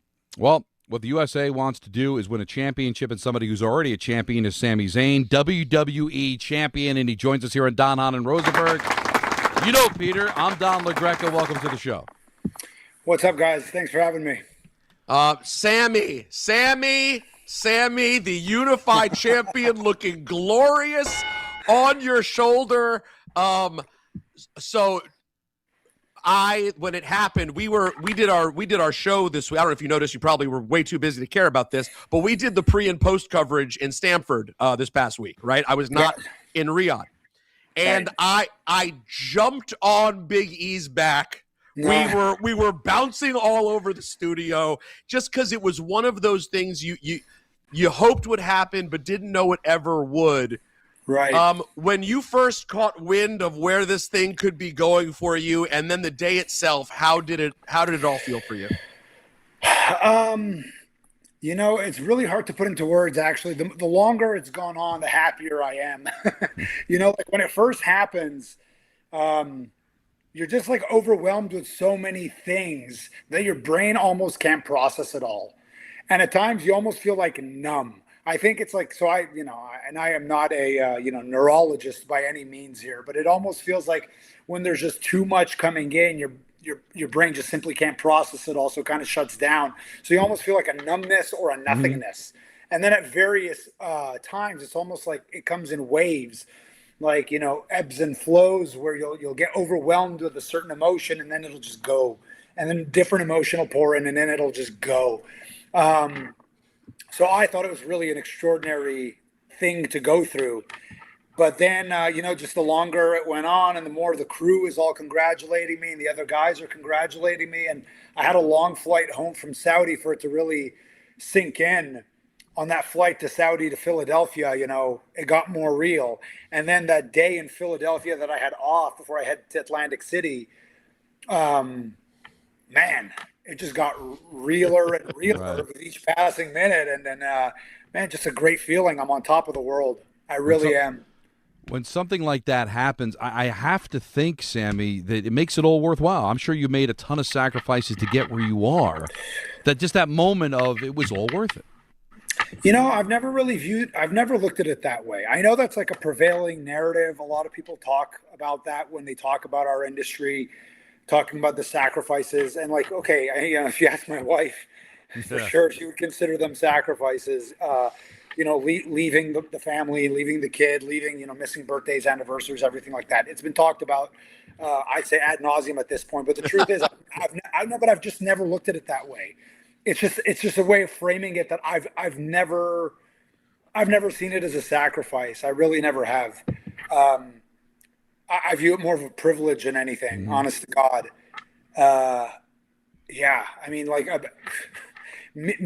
say this without exaggeration because right now there's only one person holding this, and it's me. And I say this without any hyperbole, without any exaggeration. There are millions of people in the world who would want to be holding this right now, but there's only one, and it's me. And that the odds of that are insane. So to look at this as anything other than a remarkable experience and a remarkable privilege, I think is just I think you're not seeing this for what it is. Now, I used to when Daniel Bryan and CM Punk made it to the top of the mountain, I used to express it to non-wrestling fans in my hip-hop world as, imagine Mos Def and Talib Kweli became like Jay-Z. That's kind of how I see, when someone of your ilk, a true underground guy, makes it to the top of the mountain. At what point in your career did you believe this would even become possible? Was it the bloodline story? Did you never think it would become possible?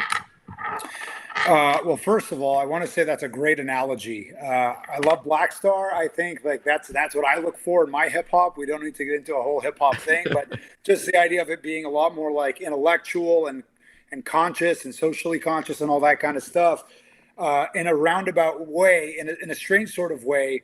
I do kind of equate my style of storytelling or professional wrestling or what I like to embody or encompass in my work to have that kind of extra layer of depth, because in a way WWE is pop, it's pop culture, right. It's pop, it's made for the masses, but I've always tried to sprinkle, a little bit more depth to that, depth of emotion and depth of just some more thought-provoking stuff in the way I like to do things. So I take that. I mean, if I know you're applying that more to Punk and Brian, but no, but I'm doing the same to you, and I'm putting you in with Punk and Brian. I'll take it. You know what I mean? But yeah. So, and as far as like when I thought this would happen, I have said this in other interviews. I guess the bloodline would probably be the turning point. But as far as like, oh, this is really close now. It's like within striking distance. And I think my story on television really has been the character's kind of obsession with winning this thing over the last few years. And that really only came to be once I started getting within striking distance. Because at a certain point, like, you do your thing and you're just happy doing your thing. I was happy just telling good stories, putting out quality work or what I thought was quality work. And if you win the Intercontinental Championship, that's already a dream come true. All my heroes won that championship. You don't obsess over the WWE championship at that point. At least I didn't. But then once I started getting closer and closer, I'm like, there's really no reason for it to not be me. Like I look around, it's all my peers. It's all guys that I don't view in any way as better than me in any way. I think these are peers, these are equals. And the proof of that is if you see me mix it up with any of these guys, from Roman to Seth to Punk to Drew to Cody. I mean, to me, you watch the body of work, it's all comparable. So there's no reason that these guys should be bona fide players and made men, and I should be sitting on the periphery. That's how I started to feel the more I mixed it up with them on a week-to-week basis, and the more I saw, there's really no reason for it to not be me. Now, if I had stayed in the undercard, for the last 10 years, then I probably wouldn't have obsessed over it, but the closer you get, the more you can taste it, the more maddening it starts to become. We're talking to Sami Zayn, who's the world champion WWE. And, you talked about how you kind of bucking the trend and not your typical champion. And sometimes when that happens and doing the research for this interview, it does sometimes rub people the wrong way. And there are haters out there who say, that he's not my typical champion. What do you say to people that feel that way? Look, if you just don't like me, that's fine. You're certainly allowed to not like me. But I think it's like if you start getting married to an archetype of what you have been taught to, like this is what you should want, and then that's all you buy. I mean, without insulting anybody here, I just think that's kind of like a lack of, I don't know,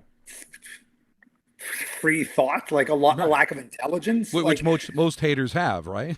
Yeah. Well, I mean, like what I'm saying is like this isn't the product I've always purchased. I mean, and that's fair, but you're allowed to want other products or enjoy other products. Like it shouldn't be,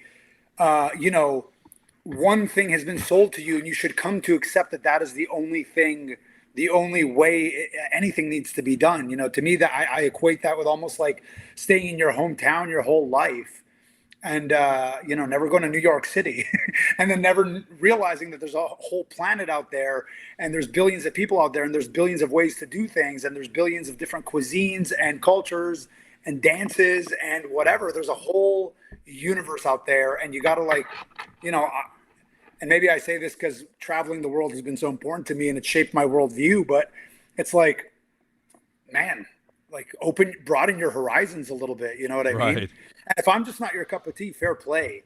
But the idea that a champion needs to be this or needs to be that, I'm like, oh, well, you're an idiot. I know.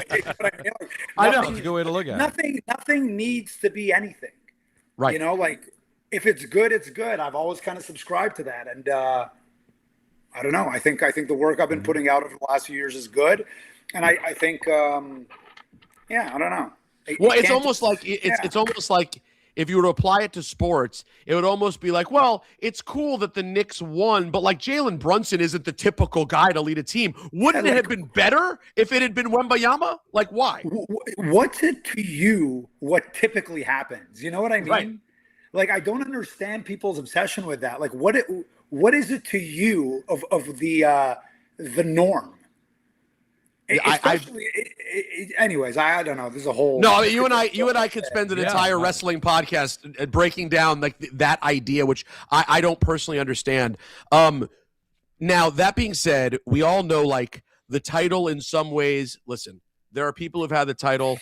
Sammy, I'm making this up. I do not know how she feels. I'm sure there's a chance that at this point, Rhea sees the title as like something heavier to have to put in her suitcase, right? She has a title all the time. That's who Rhea is. There are certain people, John, etc. That has not been you. You've had titles, but this is different. And the title becomes very real in terms of what it means and what it says about what you've accomplished and how the company sees you. If this were to come to an end in any sort of short order, is that the kind of thing that you find what you think would be incredibly upsetting? Are you able to just say, hey, this moment's amazing for as long as it lasts? Or do you not even get that far down the road? How do you process that? I'd say a bit of both is a bit of both. Both things are true at the same time. So I've even prior, if you did an interview with me 2 weeks ago, before I'd won the championship, and you asked me, would you feel good about your career if you never won the championship? The answer would be yes.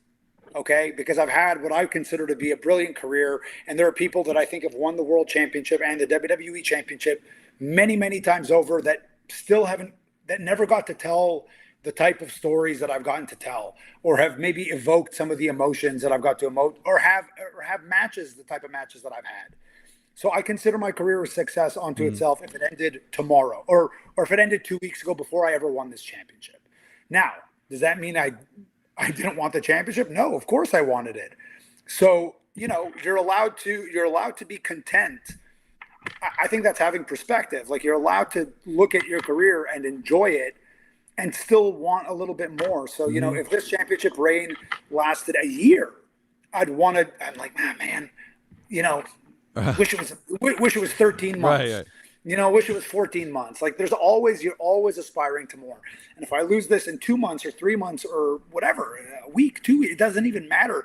Whatever it is, I'll be like, I wish I had a little more time, or I wish I win it again. Like there's always going to be things you strive for. But at the end of the day, I did something that I wouldn't even call it a dream. I would have called it a fantasy. If you asked me when I was, 13 or 14 years old, a fantasy. not even something you could like actually dream of in a meaningful way, whereby you're setting like attainable goals for yourself because it's something you can visualize. It was so unfathomable that it was more fantastical and more of a fantasy than anything. And I've done it. So that you can never take away from me. That if my career ends today, tomorrow, a week from now, if the title reign ends a week from now, a month from now, a year from now, it doesn't matter to me. I did it. It's incredible. But that doesn't mean I won't want more. That's just the nature of the beast when I think you need to have that kind of drive to get to this point to begin with, So that said, Sammy, when does the euphoria of the championship wear off and now become the focus of defending it? I can't tell you because I'm still in the euphoria phase. Yeah, and I know I have a huge match with Cody coming up this Monday. And, one of the things about being me or being a career underdog or just being whatever, the guy who doesn't play the typical part or whatever you want to call it, is that people think that you can lose it instantly and every time you defend it. So that's almost like a cool advantage in a weird way, or a cool way to subvert people's expectations is like, say I hold on to this thing for a year. I think literally every time somebody challenges for it, they would believe, oh, this is it. You know what I mean? And they're already starting to do that as early as this Monday. So, I'm just going to take it one step at a time. I have this first challenger coming up very, very quick, in very short order, but, whatever. Obviously, I'm focused on that, but right now I really am just trying to enjoy it, and that's still where my mind is at, just enjoying the whole thing. I saw Becky post. You don't often see big-time Becks go into such a personal space on social media, but she was so touched by it. Obviously, so many people in the business were. Did you hear from anyone interesting? Obviously, we can guess that most of the locker room, was hugging you, and people who weren't there were texting you. Any interesting texts or phone calls you may not have expected when you won? Well, to be honest, I think one of the things that's overwhelmed me the most about this is the outpouring of support and like love and people saying, the words that came up the most were like overdue and deserved, like, well deserved and long overdue. And I'm like, man, to get that from so many people that I respect and that I love, and it's really, really been touching to no end. I don't know. I guess one message that I got that I guess I didn't expect, although, I didn't expect it, and it was extremely nice, was from John Cena. He sent me a message, and he just kind of reminded me of the difficulty of attaining this, and that less than 1% of people who ever aspire to do what we do ever gets to this point. And that's not lost on me. But to hear it coming from him, just saying, congratulations. And one of the things he said that also really touched me is just that this is a genuinely earned, and I don't want to throw out, personal stuff that he said to me, but the thing that stuck to me is just that he said, you did it your way. And man, I just thought that was so cool coming from him, Totally. Yeah, he's the man, because he didn't have to text me at all. And he did. And it was just, it was really one of the more touching texts I got, to be honest with you. But it was really, how he is. He's a very thoughtful person. And I think he was just trying to remind me, in case I wasn't already, to be very mindful of the unlikeliness and how difficult it is to reach the mountaintop, and that you did it, and you should be proud of that. And that was, I guess, it in summary. But man, it was cool. It was a really cool message to get. What did you say in Arabic, and how meaningful was it to be able to share that in Saudi, where you get so much love, the religious, the language, the cultural connection points? I mean, these are all among the reasons I was believing there's a chance this could happen. Like, imagine what Sammy would be at WrestleMania next year. Like, there's a lot of, and then it happens, and you screamed in English, right? You're damn right I deserve it, which was a great moment. But you also had a few lines there in Arabic. What did you share with the audience there? I'll be honest, I don't really remember much of what I said because it was off the cuff. I didn't even know I was going to get interviewed. If I did, I might have thought of a real, legendary type of promo, but I didn't think of anything because he kind of just ambushed me. But I think I just said how cool it was to win it in front of my people and how, that might have been it. I truly don't remember all of it. But that might have been what I said in Arabic, how it's, again, something that I couldn't have even fantasized about as a kid because it was so, WWE just didn't even do shows in these countries. You know what I mean? The world was so different. The landscape was so different. It was literally something you could not conceive. So to do it the way I did in front of the people that I did it, and to be able to speak the language or whatever, represent the religion, all that kind of stuff. And, look, I mean, maybe that stuff shouldn't matter. Maybe it shouldn't. But I feel like, especially as an Arab or a Muslim, I don't think we've had the best representation over the years in pop culture, to put it mildly. So we won't even get into the pro wrestling part of it, just in pop culture, period. Yeah, or Western culture or whatever. Right. There's still politicians out there saying the most reprehensible things out openly, and it's still socially acceptable to speak this way or vilify Arabs or Muslims or whatever. And I don't want to get into the whole, I'm not going to go down that rabbit hole now, but I'm just saying, maybe if it was a different culture or a different religion, it wouldn't matter so much. But because of because I feel like now I get to kind of put my name up there as a positive representative, as somebody who's done something really, really difficult to do, that again, something that fans worldwide look at and then go, oh yeah, look at that, just to kind of, it's almost like, I don't know, just bridging that chasm a little bit and bringing people closer together. Because maybe you don't really, if you don't know an Arab or you don't know a Muslim, wherever you are, wherever you live, and you have this kind of skewed point of view about them due to whatever, a million things, but the perception about us, well, now you kind of have a different representation of that.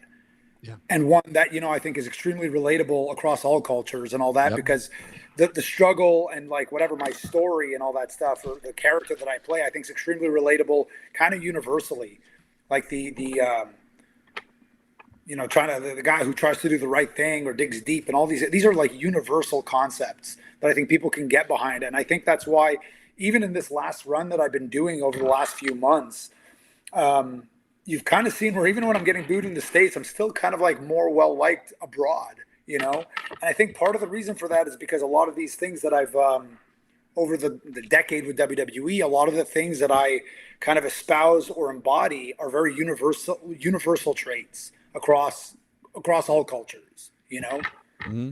So I don't know, maybe I might be getting off on a tangent. No. I'm with you 100%. And Don, but I'm just saying that's why it's more important to me than I don't know. It does seem important. It does seem like a culturally significant moment to me.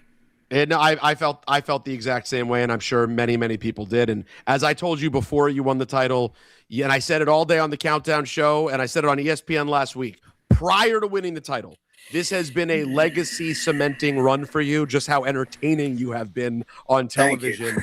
A ride or die for the last real good guy alone is a piece of brilliance. It's been awesome. Congrats, dude. Thank you for making time. I know it's a hectic first week, and it meant a lot to us to get time. Thanks a lot for having me, guys. Thank you, Sammy. Appreciate you, man. Sami Zayn. Well, it was a really great interview. A lot of things to dive into off of that. We do have a list coming up next, but I do want to touch on some of the things that he talked about. Yankees down now 6-2 as they go to the bottom of the 11th inning. Mets are down 5-0. Steve Cohen talked. We got to get into the U.S. soccer. So much going on. Take up until 7 o'clock, and then it's Ty Butler on ESPN New York. Pros, save more on what you need to get the job done right. Right now at Lowe's. Get 15% off select custom entry and interior doors. Plus, save $80 on the DeWalt 20-volt Max 2-tool combo kit. Now just $169. And at the Lowe's Pro Desk, bring us your materials list and get a quote in minutes. Handwritten, a photo, or even a sticky note is all you need. Keep your jobs moving faster and on budget at Lowe's. Valid through 7/8 while supplies last. Selection varies by location. Your ambition just met its match with Robinhood. You push yourself in everything you do, scanning headlines for insights, keeping an eye on the market. Robinhood puts you in control of your money, all on one platform. You expect more from yourself. Expect more from your money. Get started today at Robinhood.com/yourmoney. Again, that's Robinhood.com/yourmoney. Your money, your move.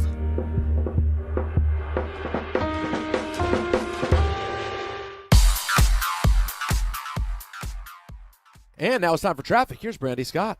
Thanks so much, guys. Yanks game and extra innings in the Bronx and already packed on the Deegan northbound, heading over to the outbound George.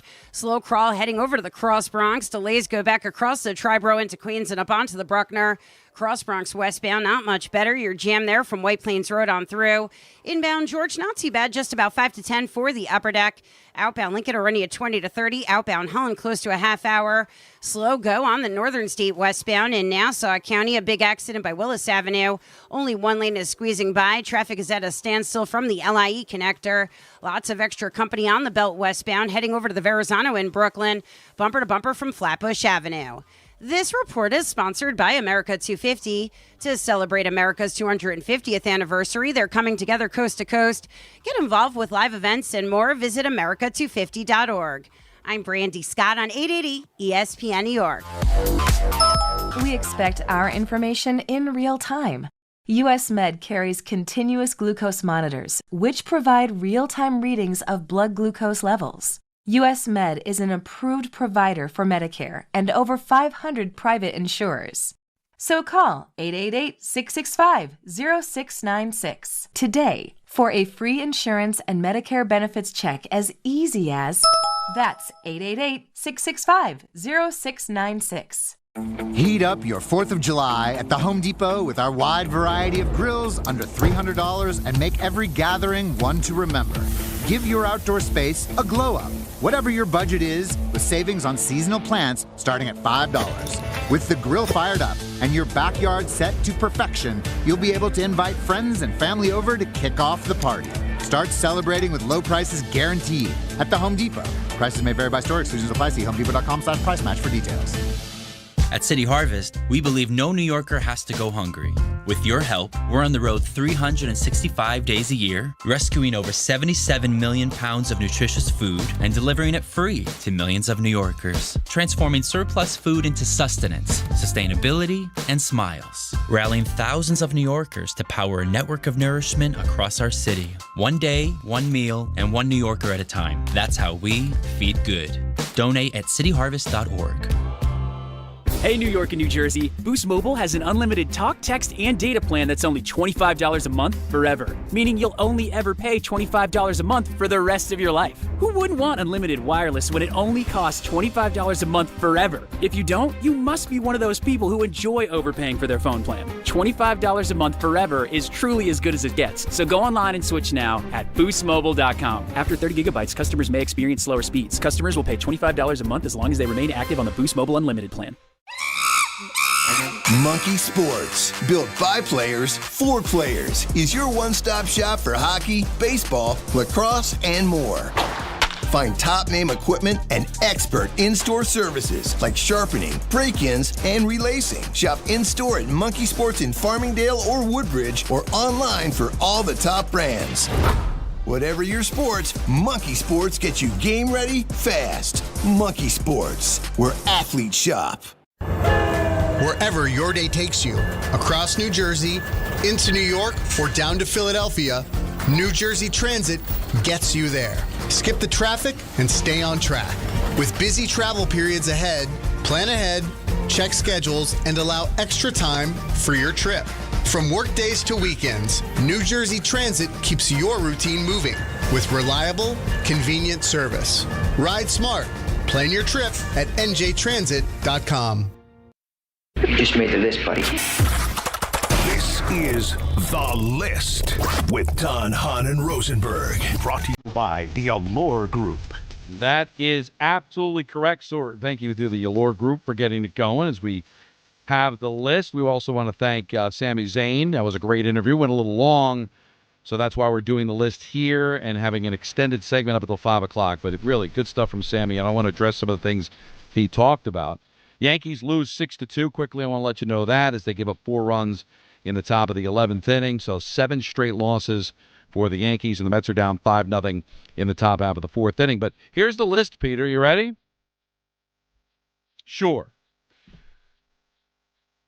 The top 5 great New York, I don't want to say not all players, but individuals who ended up at some point in Boston. So sports New York individuals who really made their hay in New York, but much like Mitchell Robinson, ended up in Boston. I have to interrupt. I'm sorry, Don. Yes. Peter, you have to connect to the other Airlink. All right. Because he's not going to be able to talk if he continues the way he's doing. Okay. I love that you were able to handle that in real time. Texting didn't work, so I had to do something. You'd be talking to Peter's mimed face. So we needed once to. Peter is back, then we will be able to get confirmation that he understands what the list is. New York sports individuals. Now this is interesting. Ended Don, up in Boston. Just to be clear, just so we're clear on it. To be clear, it is, and now we've lost Don, which is great. It's only people that have started in New York and then went to Boston. Right. They made their hay. They're known as sports great individuals, but they ended up in Boston, like Mitchell Robinson. That's why it's so topical. Mitch, not that he was a great player, but he was a significant sports figure. Darrelle Revis. Darrelle Revis is on the list. Absolutely. I didn't put him in any particular order because these are all greats, but Darrelle Revis is one on the list. Great pull, Peter. Great pull. Darrelle Revis didn't go directly to Boston, went to Tampa, but he did eventually end up in New England to win a Super Bowl to make every Jet fan sick. Darrelle Revis is one of the 5, absolutely. God, it's so funny because all of the main ones that come to mind for me are reverse, right, Anthony? You go Boggs, you go Damon, you go Ruth. Everything goes Boston. It goes, absolutely, Boston to New York. There's a ton. Hold on. How about random here? Okay. Seaver. Tom Seaver is on the list. Yes, Tom Seaver. Very serpentine, went to a lot of different teams after the Mets, the Reds, the White Sox, but in 1986, he was not eligible to play, but he was a Red Sox. Tom Seaver was sitting in the dugout when the Mets won the 1986 World Series. Tom Seaver, great pull, Peter, is also on this list. So you got 2 of the 5. Not that it's going to help Peter. It might help Anthony if he wants to participate. I combined 2 players as one. You combine 2 players. So I've got 6 guys on the list, but I combined 2 of those players into one specific category. You'll understand when I tell you. You combined both players into one specific category. Because they ended up going to Boston in the same deal. So I didn't want to separate them. Damn. Now, if you want me to just tell you, because you're not going to get it, Peter, and you shouldn't have to get it. Anthony definitely would get it. Definitely would or would not? Oh, he would. So it's got to be the Brad Park one. Well, I'm going to tell you because they went in the same deal. Jean Rattel and Brad Park. Jean Rattel, 14-year Ranger, Park a 7. They both were sent to Boston for in a big deal, but the primary, Phil Esposito, coming back to New York. So I got them like together. Don't you think that's the right thing to do, Anthony? Because they were both sent to Boston in the same deal. So I got Jean Rattel / Brad Park. And honestly, both very well-deserving of being great New York players that ended up going to Boston. So absolutely. So I've got Jean Rattel / Brad Park. I've got Darrelle Revis. I've got Tom Seaver. So we need 2 more. Now remember, I didn't say player. I said individual. So you got to think outside the box with this, Peter. Oh, well, that would be Bill Parcells. That's Bill Parcells. How do I leave Bill Parcells out? I know he didn't play, but he's one of the biggest coaches in the history of New York, and he ended up going to New England, taking the Patriots to a Super Bowl. Bill Parcells on the list. I love what you've done. Jean Rattel, Brad Park, Darrelle Revis, Seaver, Parcells. Now, this guy's not in the Hall of Fame, but I will tell you, he played for both the Mets and the Yankees and was good both places and ended up with the Red Sox. You might have forgotten. It was very late in his career. It wasn't for a long time, but I'm sure it bothered Yankee fans. I didn't mind as a Met fan. Quasi-friend of the show. Quasi-friend. I wouldn't call him a friend of the show, but we've had him on a bunch. Great guy. Fun. Kay's got great stories about him. How about Bobby Valentine? No, not Bobby Valentine. We're back to players. We're back to players. Yes. Michael's quasi-friends with him. Bobby Valentine is a good pull, considering he did go to the Red Sox, lost like 100 games there, but still. Peter, I'm impressed with you today. Outstanding interview with Sami Zayn. Great pull, great get by you, and you're doing a great job with this list. Thank you. I appreciate it. I gave you no shot. I gave you none shot, Peter, and you're nailing it. But now you said, so as a Met fan, you don't really care, you said. But some people do. Because there's no rivalry with the Red Sox.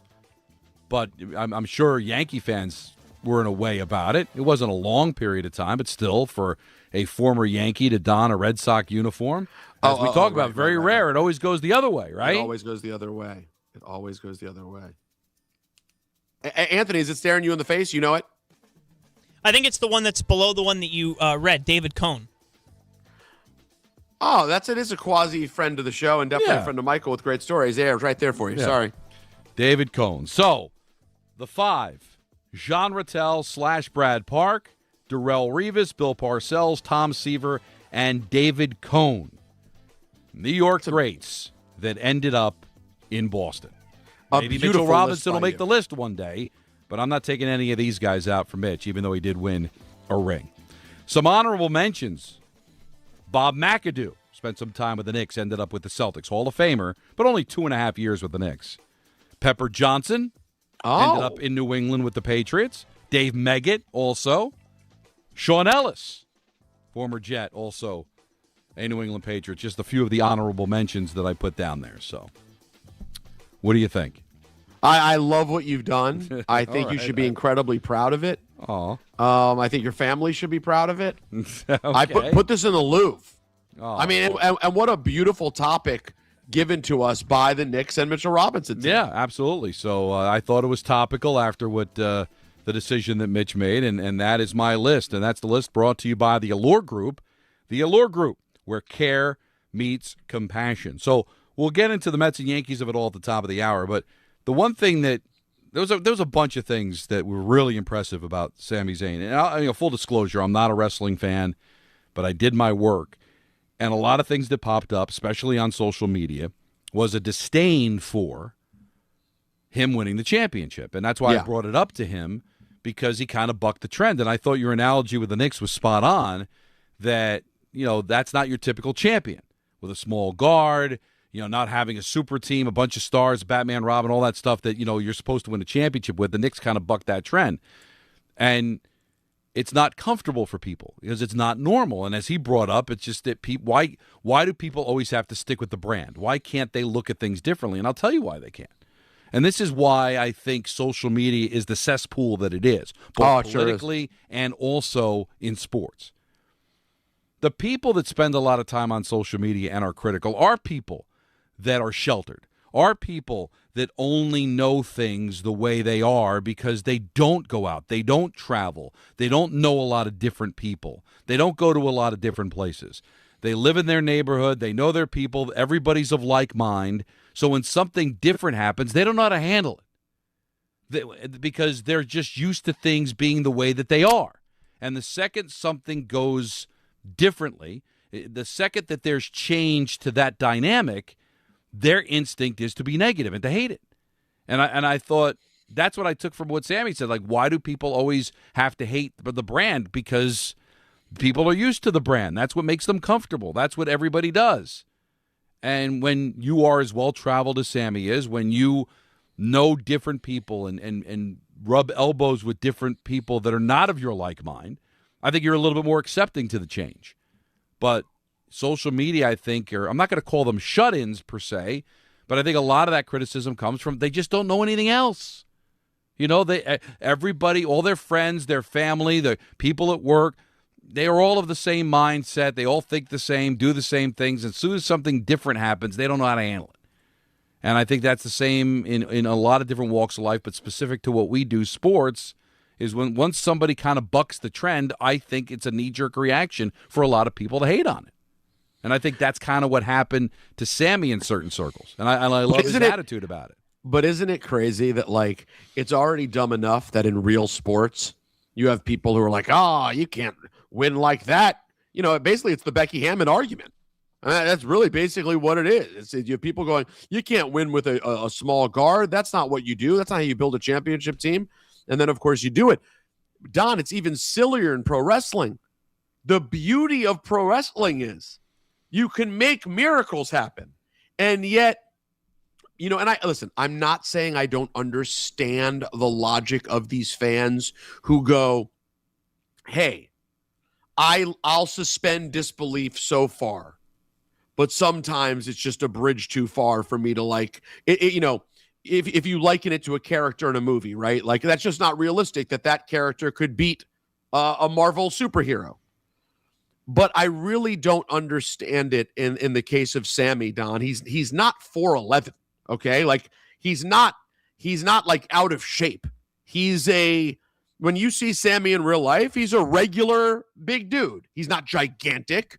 He's not like an insane ex-athlete or something, but he's an athletic, big dude. He's just interesting and smart and looks different. And the fact that people would rather close themselves off than get to enjoy someone like that because of some standard they made up to me is just crazy. Now, we just had the list, which was brought to you by the Allure Group, where care meets compassion. Now, as you know, I am willing to be open to change. And if somebody were to contribute something, I think it should be acknowledged to the point where maybe I have to consider changing a portion of my list. Because I just got a tweet from a listener to the show. I'm seeing it if you're seeing it. By the name of Abraham. And Abraham came up with a New York great, Hall of Famer, that did go to Boston that I think has to be included. And I think removing David Cohen for this person would be proper. I'll admit I missed it, didn't think about it. But I think he deserves to be on the list, and I give Abraham a ton of credit for it. Okay. And that individual is Brian Leach. I just don't acknowledge his Boston time, so that's why I forgot. He ended up in Toronto, but then after Toronto, he did go to Boston, so we should acknowledge that, and I think that's bigger than David Cohen. So as a hockey fan, Anthony, would you agree that I need to make that alteration? 100%. Okay. And we both missed it because we talked about it earlier I today. don't acknowledge his time with Boston. Oh, that's how you excuse yourself for the situation. That's right. That's exactly right. That's an Anthony blind spot, Peter. Yes. I understand. Which I have many. No, you choose not to recognize it because it's disgusting. But for the purpose of this list, it needs to be recognized. So for moving forward, Jean Rattel / Brad Park, Darrell Revis, Bill Parcells, Tom Seaver, and Brian Leach. Because I will admit I missed that. That's a bad job by me, but that's why we let our family contribute. So thank you, Abraham. Well, that is a fantastic job, and that's why we love our family. And I'll tell you this, this. With our family, I would only lead our family in the right direction. Don, you know that to be true. I know it as fact.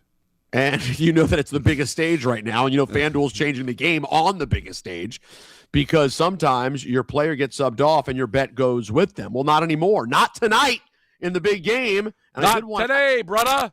I did want to ask Sammy how dialed in he is. I know he's a big hockey guy, but how big he was dialed in on Team Canada because he's from Montreal. But anyways, with FanDuel Super Sub, if your player subbed out, your bet stays in. That's right. If your player leaves the match, your bet continues on with the substitute. So you're still in it. until the final whistle. All right, visit FanDuel.com/local to get started now. Let there be goals this summer on FanDuel. 21 plus, physically present in New York. For help with a gambling problem, call 877-HOPE-NY or text HOPE-NY 467-369. Now we have more Ranger news, as the Rangers very, very active today. As we told you, they got Korpisalo, Bjorkstrand. They also picked him up in free agency from Tampa. But Vincent Trocheck is now no longer a member of the New York Rangers. He was traded to the Utah Mammoth. So he was not traded at the deadline. We knew he was going to be sent during the summer. So do you have the list of everything, Anthony? Because I'm having a little trouble with my social media. For the Trocheck piece of it? For Trocheck, yes. Yeah, it was Sean Durzi, who is a nice defenseman for Utah. Yes. So the Rangers' defense is going to look much different. We're still waiting to hear about what the Marcus Pettersson deal. No, not the Pettersson that JT Miller had a problem with in Vancouver. The defenseman that used to play for Mike Sullivan in Pittsburgh. He's coming back to the Rangers as well. We don't know the return for that yet. They have they get a prospect as well in a third-round pick. I'm going to try and get the pronunciation of Cole's last name because I don't want to butcher it, but he's a 6'2 center. He had 88 points with Barrie of the OHL last season. If I had to guess, I would say Beaudoin. Your guess is as good as mine. I'm going to look it up, but this is a prospect pool, Don, that is bereft of talent, and this is a nice pickup for them. I don't know if it's what everybody would have wanted for Vincent Trocheck when you're hearing first-round pick and prospects, but you're getting a great defenseman, you're getting a former first-round pick, and you're getting a third, and we'll see what they give up for Pettersson. So things starting to happen with the locals, so we're just trying to keep you abreast July 1st. Nothing's happened really of note in the NBA. Hawk Porty went to Philadelphia. That happened a little bit earlier today. Hawk Porty! So 2 losses for the Knicks today, but one a lot more significant than the other. That's rude. But also factual. Both could be true, obviously. But the Mets are down 5-0. They look like they're on their way to losing yet another series after they won 3-0 last night. But the Yankees have dropped 7 consecutive games. They fought hard. They got 2 runs in the 9th inning, tied it, only to give up 4 in the top of the 11th inning. We'll dive into some of the baseball. Steve Cohen also spoke, and you're not going to be happy about this, Met fans. We got another 2 hours to go full vehicle today, take up until 7 o'clock, and then it is going to be Ty Butler, Don Hahn and Rosenberg, ESPN New York. Matters most. Experience matters more.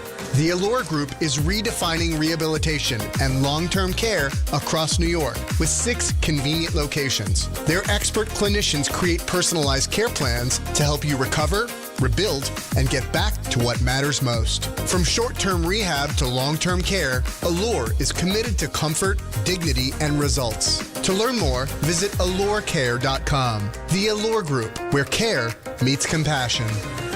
This is a special notice to U.S. taxpayers owing $10,000 or more to the IRS. Tax Relief Advocates is urgently notifying taxpayers that tax relief initiatives are now available that may significantly reduce or eliminate what you owe. If you're afraid of an IRS lien, levy, or wage garnishment, don't lose hope. You can now take advantage of these current relief programs to end all collections, reduce the amount you owe, and resolve your tax problem. Even if you have years of unfiled tax returns or are already in a payment plan, you may still qualify for significant relief. Struggling taxpayers can now get relief they need during these hard economic times. A hotline has been established by Tax Relief Advocates for you to call and see what you qualify for. They are A+ rated with the BBB and have over 1,000 5-star reviews. Don't wait. Call 800-575-9087, 800-575-9087. That's 800-575-9087. Or simply visit TRA.com. Congratulations, New York. The Knicks did it. Through battle after battle, they dominated to become this year's NBA champions. Day in and day out, the hard work paid off. And you were there every step of the way. Enjoy the crown. Own it, because this year is your year. A part of your legacy that will never be forgotten. So celebrate this moment, show your pride, and shop the largest selection of official NBA gear at NBAstore.com. A Fanatics experience. Prizes, flyaways, even cash money. You want it? We've got it. Find a list of all contests and official rules by visiting ESPNNewYorkContests.com. That's ESPNNewYorkContests.com. Hey, this is Jalen Brunson. What's up, Knicks fans? This is Josh Hart. Knicks fans, it's Mikal Bridges. And this is your home for New York Knicks basketball. This is 880 ESPN and the ESPN New York app.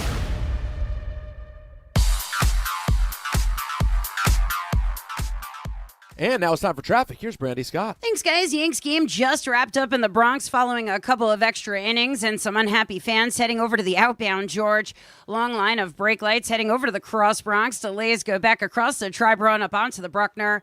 Inbound George looking pretty good. No big issues for both the upper and lower decks. Outbound Lincoln and Holland tunnels are only about 20 to 30 minutes each. Still have this problem spot in Nassau County, Northern State westbound by Willis Avenue. Accident only has one lane squeezing by. You're jammed there from the LIE connector. Over in Jersey, 208 southbound, crawling heading over to Fairlawn Avenue and Fairlawn.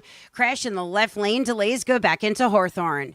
This report is sponsored by Mothers Against Drunk Driving. For victims of drunk and drug driving, your grief is unique, but you're not alone. You always have a place at MAD. Visit mad.org. I'm Brandy Scott on 880 ESPN New York. Hey, it's Wendy here. Are you looking to rebound from your high-interest credit card debt? A SoFi personal loan could help. Consolidate your debt with a SoFi personal loan into one low monthly payment, and you could save money on interest over time. And with as soon as the same day funding, you could hit the ground running ASAP. Apply today with no fees required at SoFi.com/debt rebound. Loans originated by SoFi Bank. NA member FDIC. Terms and conditions apply. NMLS 696891. Fast funds terms apply at SoFi.com/debt rebound. My name is Whitney Allen, and I'm a widow. My husband, Ryan, died. We never thought we'd ever have to use life insurance, but the unexpected happened. With Ethos, signing up was fast and 100% online. You can get a quote in seconds, apply in minutes, and get same-day coverage. No medical exams, and you can get up to $3 million worth of coverage. I'm grateful we were prepared. Get your free quote at ethos.com/play. That's ethos.com/play. Paid spokesperson. Time spent on application may vary. Online health questions required. This is the Michael K. Show. I'm not quite sure how you blame Boone for this, and how do you blame Cashman for it? Could anybody have actually predicted that Aaron Judge was going to get hurt and be out 3 months? He's incredibly important to this team. But I will tell you this, you should be upset. They're playing like garbage right now, because as bad as the injuries are, they shouldn't be this bad, because they are bad on an embarrassing level now. The Michael K. Show, weekdays at 1 on ESPN New York and streaming live on YouTube. Presented by the Parisman Firm. Right now, police are stepping up patrols to make sure drivers and pedestrians obey our crosswalk laws. Why? Because every year in New York, people are injured or killed just crossing the street. So remember, pedestrians, obey traffic signals and use crosswalks. And drivers, yield to pedestrians in crosswalks. If you don't, we will educate you on the law, and you may get a ticket, because tickets get attention, and that saves lives. A message from the Governor's Traffic Safety Committee. ESPN New York is your home for the world champion New York Knicks. WHSQ and WCBS FM HD2, New York.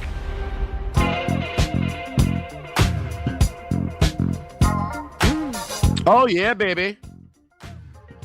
Don, Hahn, and Rosenberg, 5:03 on this Beach Bash Eve, Wednesday, July 1st. Bar A tomorrow, the spot to be to hang out with all of us. Alan is off for the day. He'll be back, of course, for tomorrow's big show. Michael broadcasting 1 to 3. We're on 3 to 7. Everyone will be around. Everyone. Hanging out. We don't know. Do we have any updates on the IL, Don? What I can gather from a conversation earlier, hopefully I'm not speaking out of school, it could affect an aspect of the events tomorrow, but not the participation, if you understand what I'm saying. I think said person will be there, but maybe not doing something that has been promoted he's supposed to do, if you get what I'm saying. I do, and I do. Because you know. Because I know. Yeah, well, Rick told everybody today that his back is in bad shape. So I think everybody can put two and two together and figure out there's a chance that he might not be able to play goalie tomorrow. Right. Very well. I didn't know he mentioned it this morning. I listened this morning. I didn't hear it. I just heard that apparently he went away, Peter, to the islands. Which islands? In the Caribbean. St. Bart's, I believe. Oh, yeah, same part. I saw the picture. Yeah, I saw him and Nick Sirianni. And he befriended Nick Sirianni, which has now caused a bit of a problem between he and Dave. Because Dave can't fathom that there is a world where a person could coach the team that you hate and be a nozzle as a coach, but maybe, just maybe, away from the field might be a halfway decent person. Doesn't think that that's remotely possible. Now, listen, I wouldn't know because I probably wouldn't say anything if I saw Nick Sirianni. But if I ended up in conversation and he turned out to be a great guy, I mean, and also, why would Rick care? Yeah. He's a Jet fan. It makes no difference at all. So, I mean, listen, it's a great bit for the radio. Like, I love the idea of Rick now actually kind of getting into the Eagles. Like, if he really gets close with Sirianni, that would just be great radio, Don. And why not? You're a Jets fan anyway. Well, like, make the Eagles your second favorite team if you're Rick. That's just smart radio. Go right to broad court. He said that. Well, wait, no. What Rick said was, what would be wrong with them being my NFC team?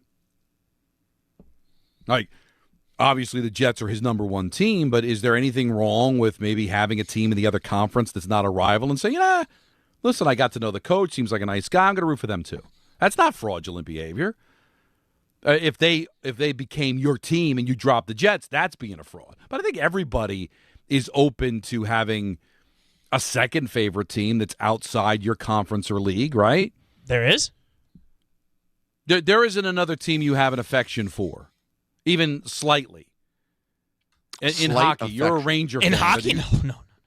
So you don't like, I think the Sharks are a decent, I don't mind if they do well, not when they're at the Garden or when they play the Rangers, but you know what? I like their uniforms. They seem like a cool team. There are teams in football, because football is my hockey for Anthony. Right. I'm with Anthony. I don't have a team in football that I care for in any way, but there are teams that I hate less than other teams, for sure. Like, I don't hate the Packers. I enjoyed watching the Cup this year. I was not rooting for anybody in particular. I just like watching hockey. Peter likes watching football. Even if the Commanders are out, he's watching the games. Right. I might prefer, like, if whoever's playing the Patriots or whoever's playing the Chiefs, or whoever's playing the Eagles, I'm probably rooting for them. But But I got to know John Tortorella, and I'm a fan. That's Torts to you and me. And I rooted for Vegas because of Torts. Now, obviously, I wasn't going to root for Carolina. Got no love for Carolina. And anywhere Torts goes, as long as it's not, a division rival or a team that I don't like for whatever reason, I would probably root for that team to do well. Not over my team, but if Torts ended up in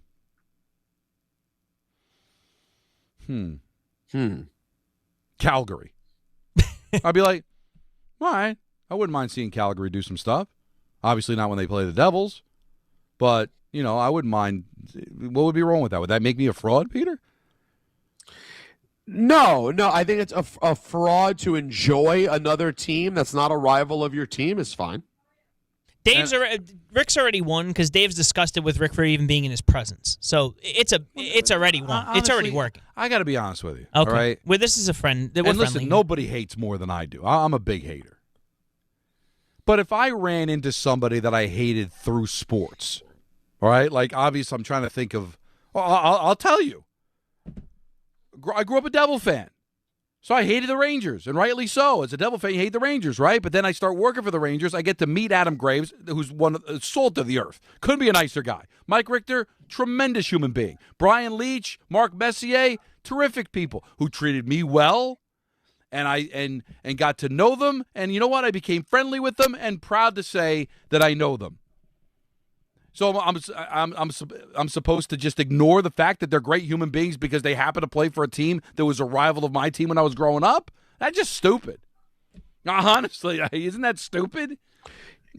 Yeah. I mean, listen, I think some people might be surprised by this because they think that you'd be quick to call any of this fraud. But I like that you're not. You're surprising me here. But now, listen. Now, they'll say, well, you're working for the Rangers. Of course you're going to be nice to them. Yeah, but I didn't have to tell you that they were great people. I would interview them when I had to interview them, and I would talk to them when I had to talk to them. but to sit there and not have a relationship with them because they happen to be on the rival team, I'm robbing myself of spending time with a quality person. Like Adam Graves I'm telling you, is a tremendous human being who's I've talked to. He's given me advice as a father. The two human beings talking to each other. Am I supposed to shut all that of the possibility of all that down because he's Adam Graves. He scored the overtime goal in Game 5 against the Devils in '97. I hate him. I can't have a relationship with him. Then I'm doing myself a disservice. I would. I'm being serious now.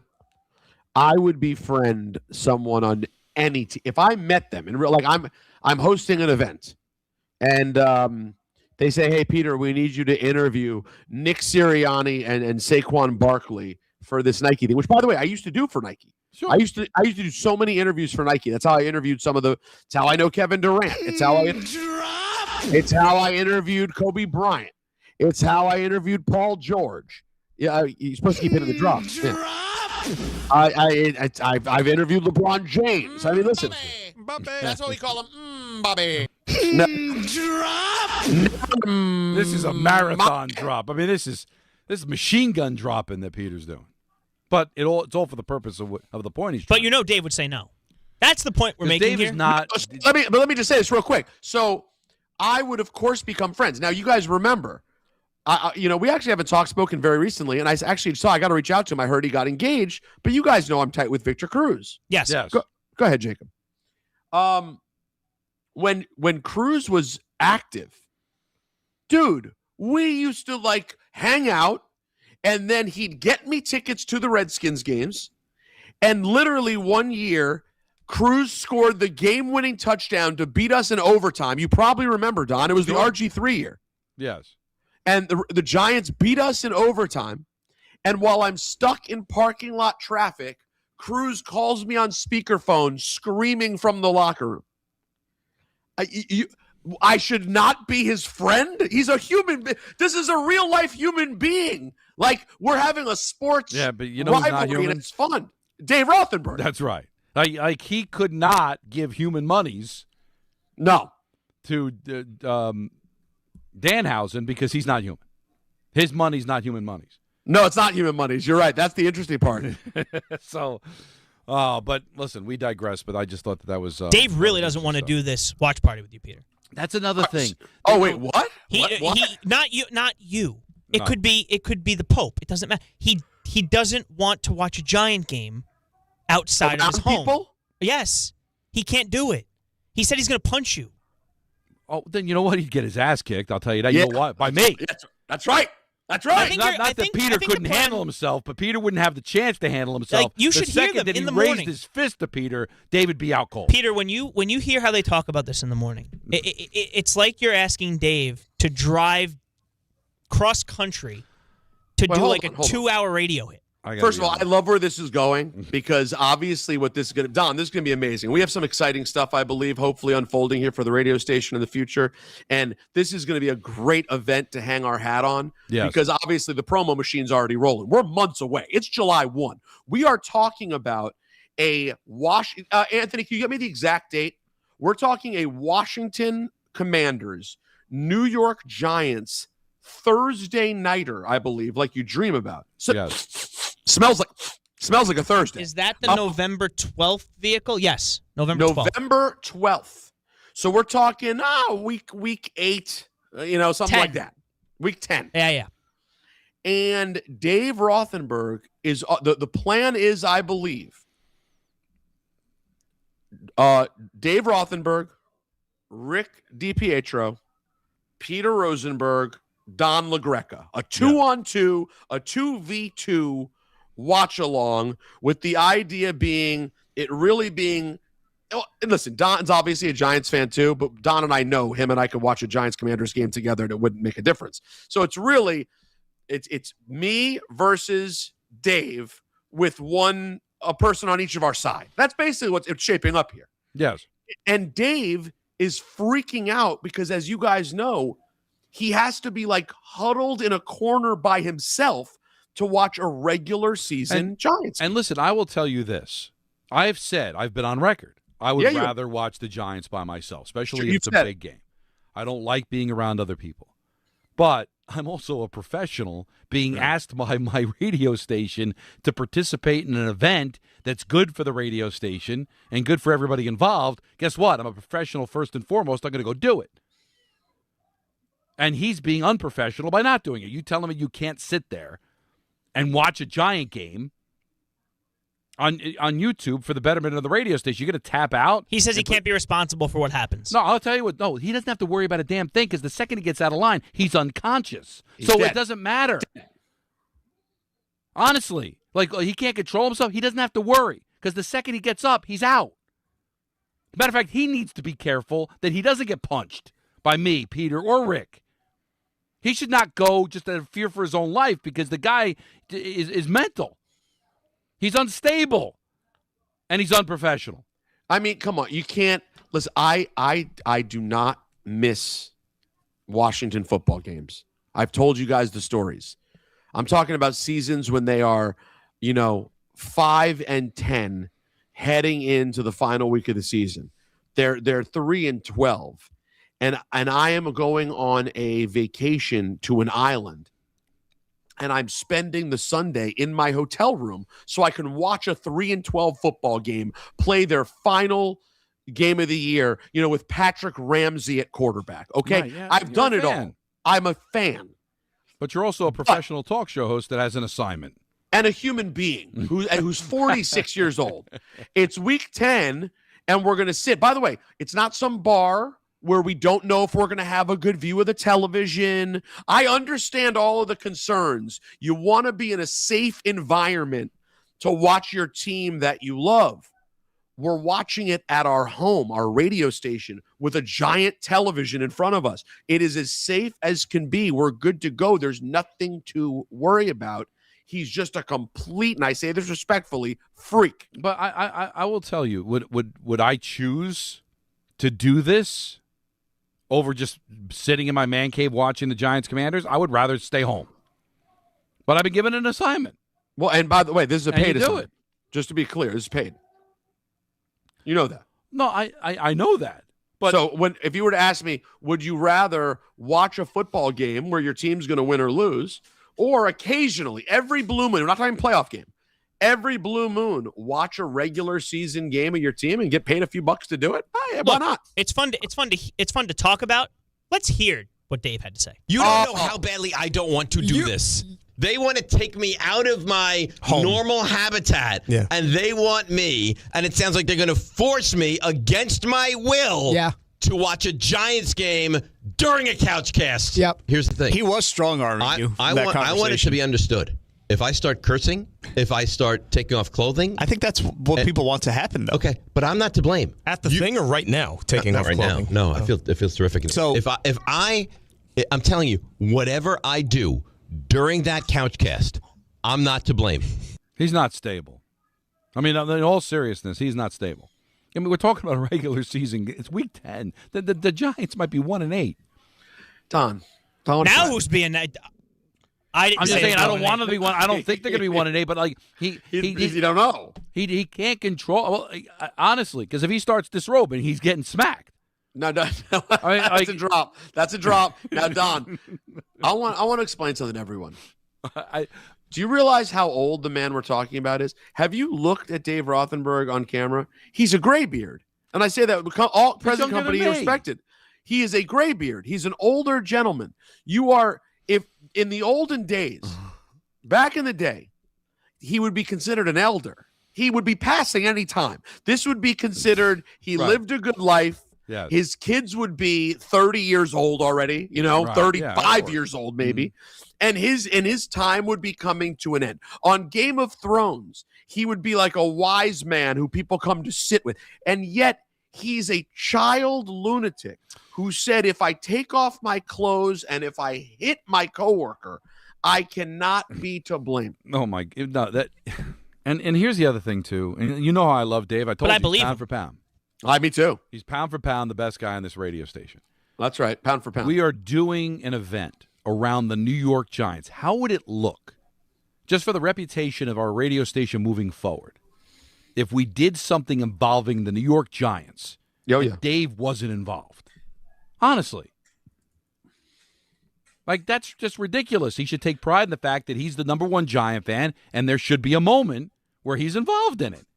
It should make him sick not to be involved in it if he's any kind of a professional. Well, and you know how fun there's a lot of potential fun leading up between me and him, and then depending what happens in the game the next day, and what if, hey Don, on the flip side, what if the Commanders and Giants are both good at that point? This is a really meaningful game. Guess what? That'll get tons of views. It'll be good for the radio station. That would make me more scared. Now, never mind all the tough guys stuff, because I love Dave. Yeah, he'll kill him dead. Let's say he got up and just he can't be held responsible, so he just he hits me in the face. Am I supposed to go, well, he's just a big fan, that's Dave. It's our fault for putting him in this situation. He just said my habitat. He's an animal. He's an animal.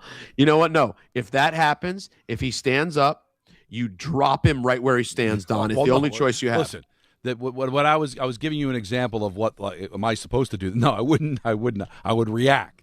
And then I would be able to say, well, how am I supposed to react? I just got punched in the face. He is the equivalent to him is being asked to do his job out of his habitat is like it offends him to the point where he can't be held responsible for his actions. He's a wild animal.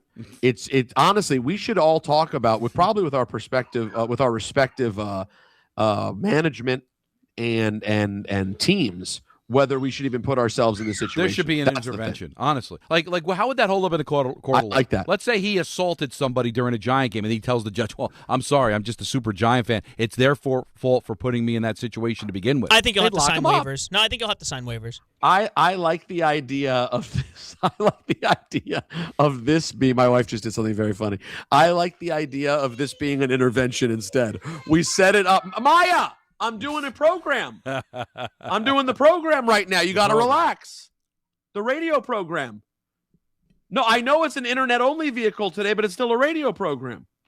I like the idea that we tell him he has a watch-along, and when he gets there, it's an intervention. We all just this would be amazing. That you know what? And show that on YouTube.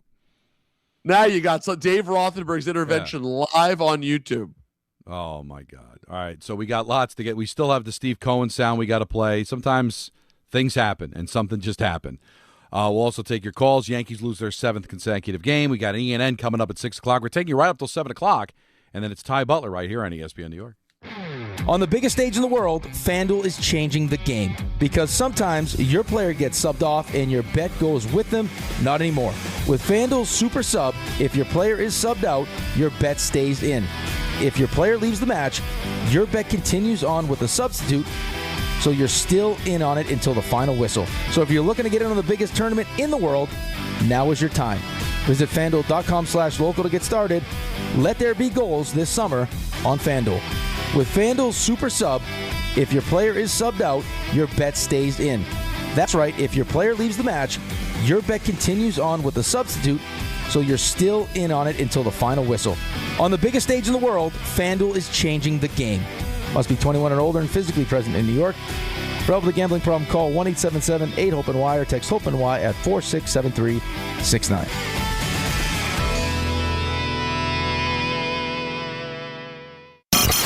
This is Bart and Carlin on ESPN New York.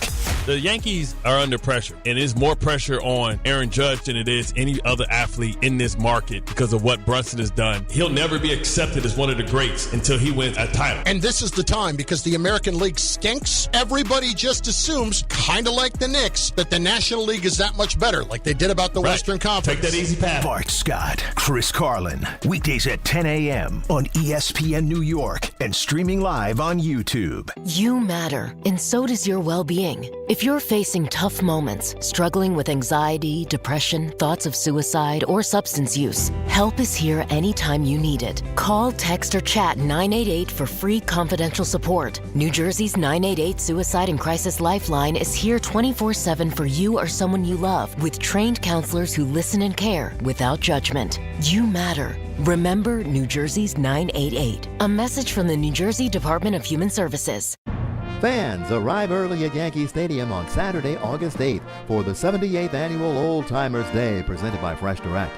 See Yankees legends put on the pinstripes again and take the field at Yankee Stadium. Relive memories of your favorite former Yankees and make new memories with your family. After the Old Timers Day ceremony and game conclude, stick around to see your Bronx Bombers take on Atlanta. Get your Saturday, August 8th Old Timers Day tickets presented by Fresh Direct at Yankees.com/tickets today. This is the Dan Graca Show. Mr. Cohen, since he took control of that franchise in November of 2020, the Mets have had 5 general managers. 5.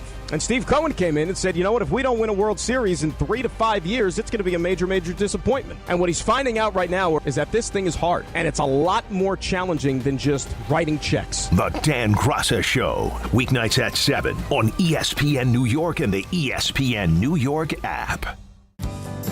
Hey, it's Alan Hahn. At Rings End, they're there to help realize your modern design visions. That's why they partner with Marvin. Engineered for big ideas, Marvin Modern Windows and Doors deliver effortless elegance, expansive views, and industry-leading innovation, all in a modular system designed to meet the exacting principles of modern architecture. Experience Marvin Modern at a Rings End showroom today and create something stunning with them. Rings End is a certified Marvin installing retailer.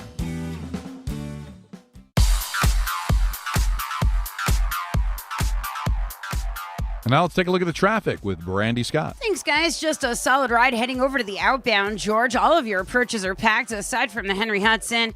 Deegan northbound, especially tough. We had that earlier Yanks game this afternoon. Slow crawl heading over to the Cross Bronx, backed up to the Triborough and the Bruckner. Inbound, George, no issues at all. Nice and quiet for both the upper and lower decks. Outbound, Lincoln and Holland tunnels are only about 20 to 30 minutes each. Messy ride in Queens, first on the Whitestone Expressway southbound. An accident right before Northern Boulevard and City Field. Delays are backing up across the Whitestone Bridge into the Bronx. Another crash on the LIE eastbound off to the shoulder by Parsons Boulevard. Everybody stopping to take a look. You're hitting the brakes there from the BQE. This report is sponsored by RockAuto.com. A bent tire rod can quickly bring a drive to a halt. For the parts needed to get back on the road, visit RockAuto.com. Find a wide selection of quality parts at reliably low prices. I'm Brandy Scott on 880 ESPN New York. When we started Oakland Roots Sports Club, we needed a strong foundation. Gusto has had our back since day one, making sure every hire, every paycheck, and every player is taken care of. They're the team behind our team. With Gusto, we stay rooted and give Oakland the love it deserves. I'm Idris Argandawal, co-founder of Oakland Roots and Gusto customer since 2018. See why 500,000 businesses trust Gusto for payroll, HR, and more. Get started for free at gusto.com/roots. Do you read more about your team in the off-season than in the season? Does your game day outfit include a brown bag with eye holes? Then you may be a fan of a BST or bad sports team. Luckily, when you bundle your home and auto insurance with Progressive, you're protected. Because seeing your painted face in the rearview mirror after a loss isn't just depressing. It's distracting. Visit Progressive.com today. Progressive Casualty Insurance Company, affiliates, and other insurers. Covered subject to policy terms. Not available in all states or situations.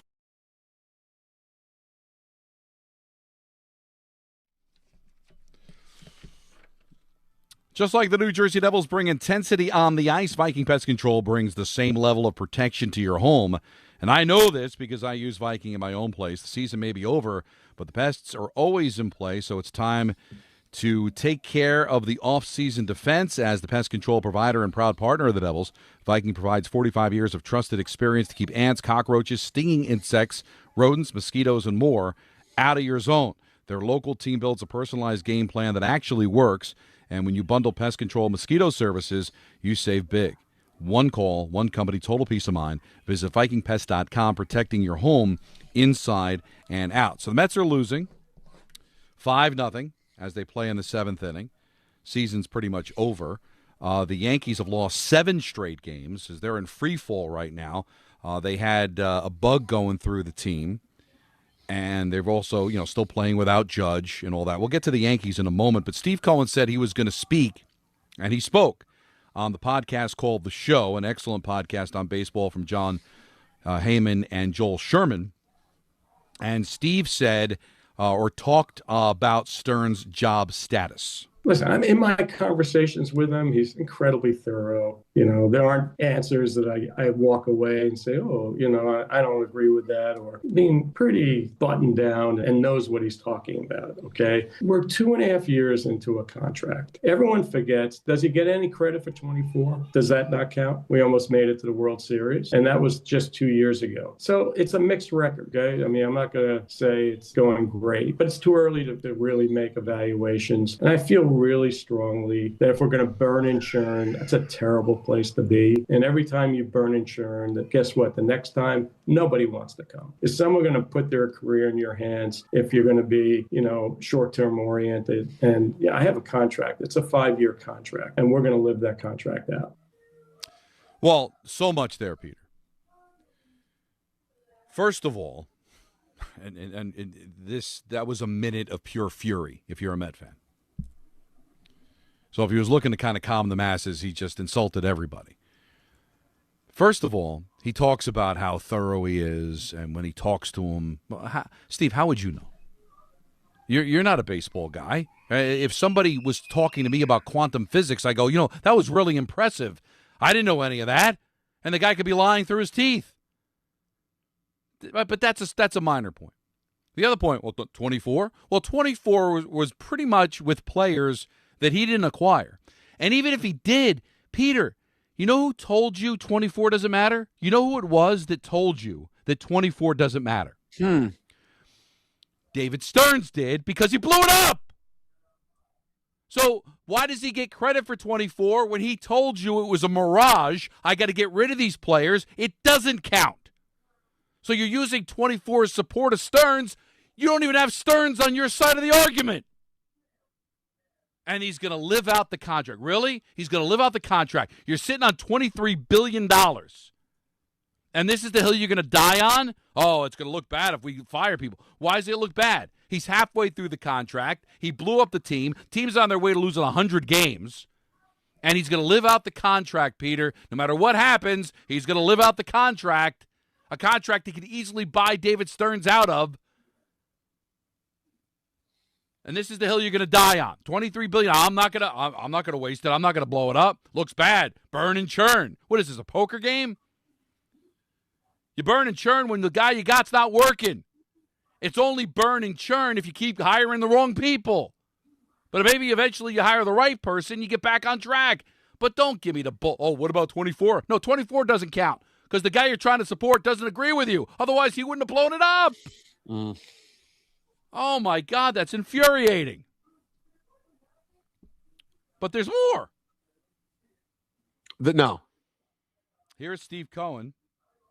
Is Stearns staying through the whole contract? I'm going forward with David as our leader. Listen, there's no guarantees in anything. Okay, I'm going to evaluate this as we go along. And listen, David knows that it hasn't worked out the way he thought it would work out, the way I thought it would work out. He'd be the first one to admit that he's made some mistakes. And this is a guy who's reflective. What am I looking for? I'm looking for someone when things are going great. Hey, it's easy. When things aren't going great, are you reflective? Are you adaptable? Are you flexible? I believe David is, and I hear it. We'll figure out what changes that need to be made. But the change that's not going to be made is, moving David out at this point. I'm just not going to do it.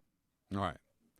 So a little bit more of just like not guaranteeing he's going to stay for the length, but he's not going anywhere. So at the end of this year, it'll be 3 years. So we'll see how it gets evaluated moving forward. But it looks like he will be the president of baseball operations at the start of next year, if there's a next year, which is obviously the cloud that floats over everything that we're talking about. But Peter, it's just so frustrating to just hear him talk about this guy as if it was a big coup getting him in the first place. I keep repeating this. I haven't heard anybody else say it. I have no proof that I'm right. Okay. My conspiracy theory is Major League Baseball suggested him, and Major League Baseball's telling him, don't fire him. Why else would he stand? He's not a baseball, and I'm not criticizing Steve for this, but just because you own a team doesn't mean you're a baseball savant, right? That you usually get recommendations from other people that are baseball savants on who you should hire. Who recommended David Stearns? Who is the one that's telling him you got to stick with this guy? I think it's Major League Baseball. I think this is the insurance policy of him getting a team in the first place. I'm not going to spend like a drunken sailor. I got a GM from a small market who's going to run my team and not spend a lot of money and not have me spend money hand over fist. I think Major League Baseball recommended David Stearns, and I think it was under the pretense, if you want to own a team in baseball, you're going to have to prove to me that you're responsible financially. Here, hire this guy. And I don't think I'm not going to say he's not allowed to fire him, but I think he doesn't want to fire him for that reason. Am I reaching? Is this like, second shooter level, or am I onto something? Tell me, because if you think I'm a moron, tell me. I could take it. I'm not Dave Rothenberg. I won't punch you. Does my conspiracy theory hold water? I think Peter had to step away for a brief moment. I understand that. I'll ask you, Anthony. Am I a moron or am I onto something? Those are the two picks. Pick one. Well, you're certainly not a moron. Thank you. I find this whole back and forth interesting. Look, I'm all for your owner doubling down and saying that he's going to stick with his guy, but I think the reasoning was kind of flawed.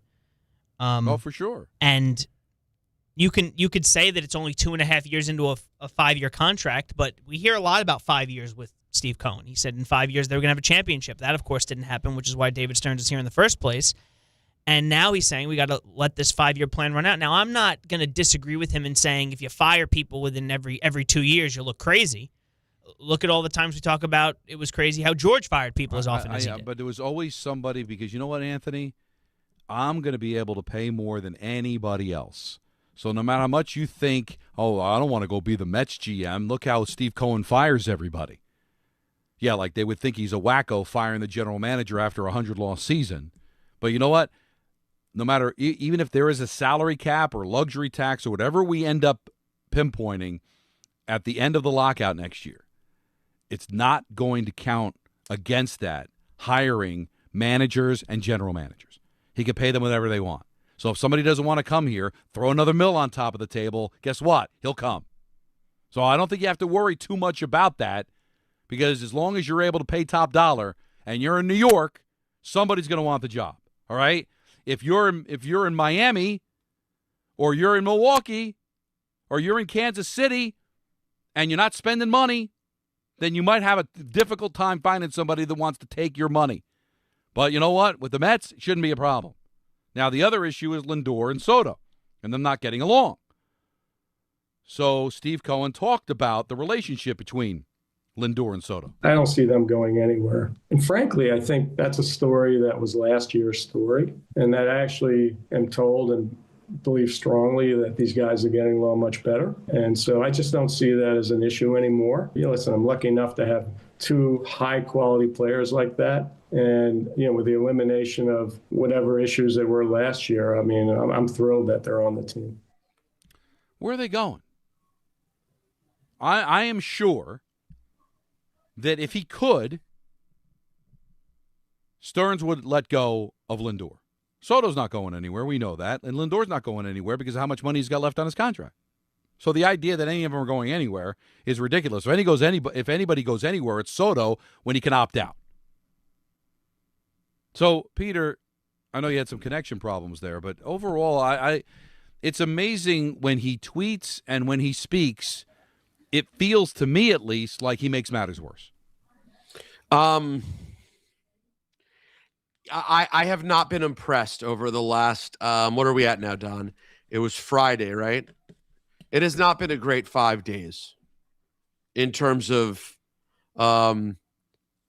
saying things that are going to make you feel better if you're a Met fan. I did not. I felt that way. I felt that way when Stearns spoke last week. I felt that way with what we heard from Cohen today. But isn't this kind of where we knew this thing was going, Don?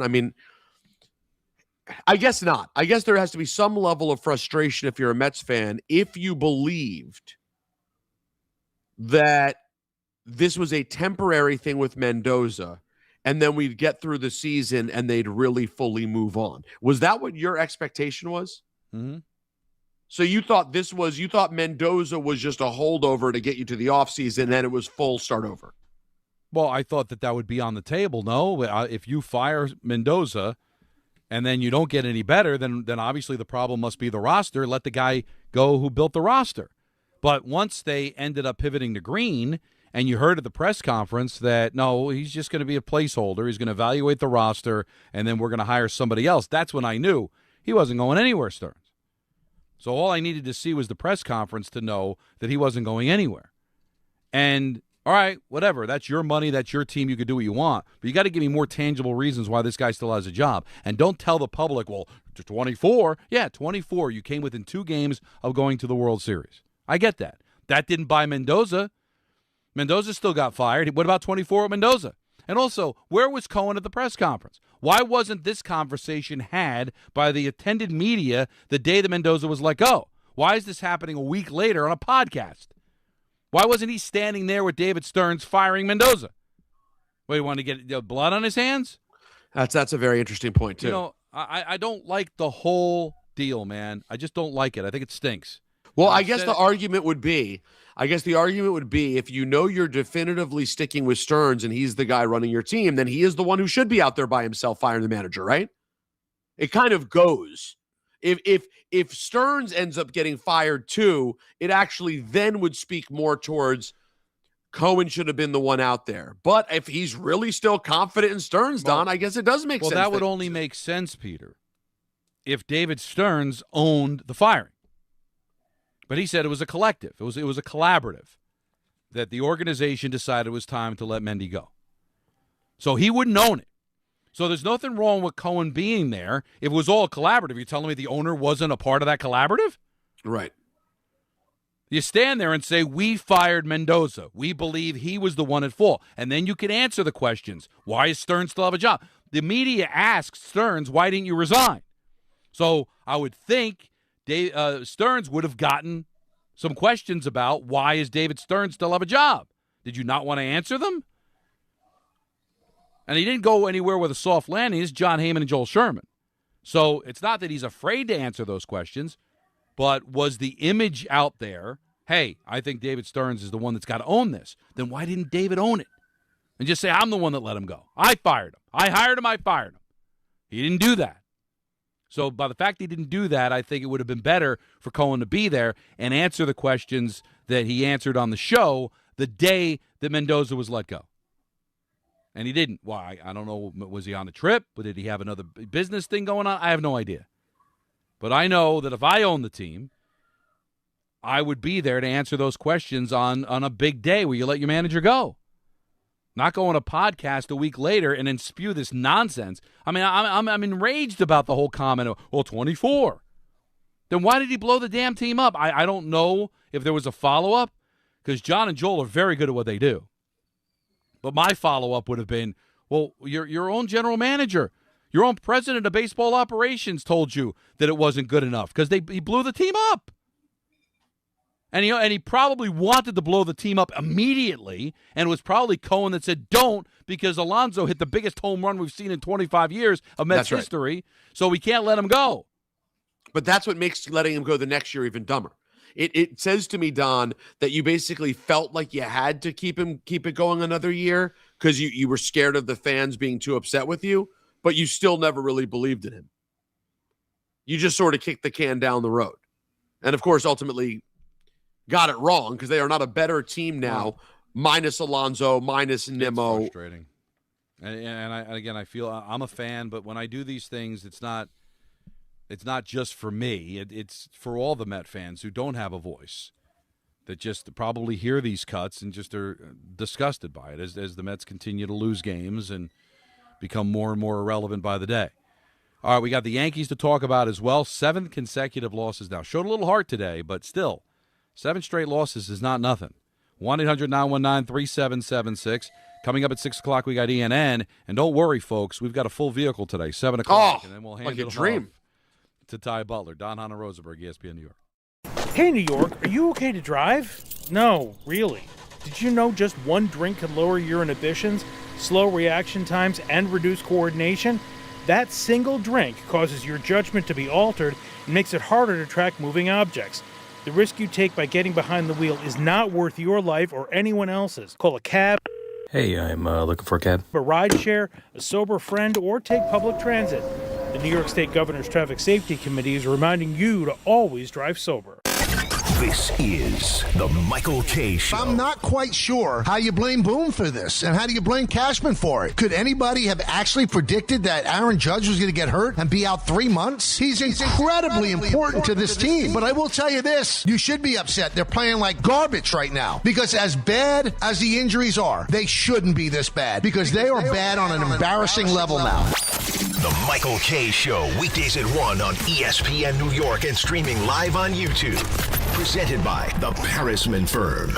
Skechers elite athlete OG Anunoby has been making history on the basketball court. Anunoby tips it in. Unbelievable. What a shot. He's been balling out in Skechers high-performance basketball sneakers, and the world is noticed. But how does OG train off the court to keep in peak physical condition? Hands-free Skechers Slip-ins Aeroburst. They help prepare OG for the physical demands of playing at a championship level. Get your pair of Aeroburst for only $165 at a Skechers store, Skechers.com, or wherever high-performance running shoes are sold.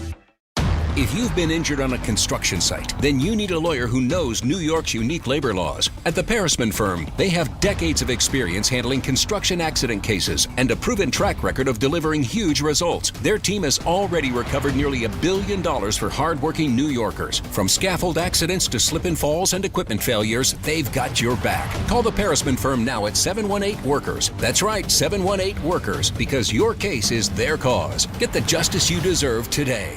This is DiPietro and Rothenberg. Speaking of questions. Buster, I mean, Volpe hasn't kind of blossomed into what they expected. Thank God for Paul Goldschmidt, but now, I mean, at third base. And he actually cannot end it with just a defined question. Here's the thing for me. It drove me crazy last year with the Yankees. I'm a Mets fan. Do you think they do both, or do they prioritize the pitching over maybe some help at third base? Maybe we taste real true torture. That'll teach them. Yeah. If you do that and it truly takes the next step in terms of being a mental block, you end up with something like this.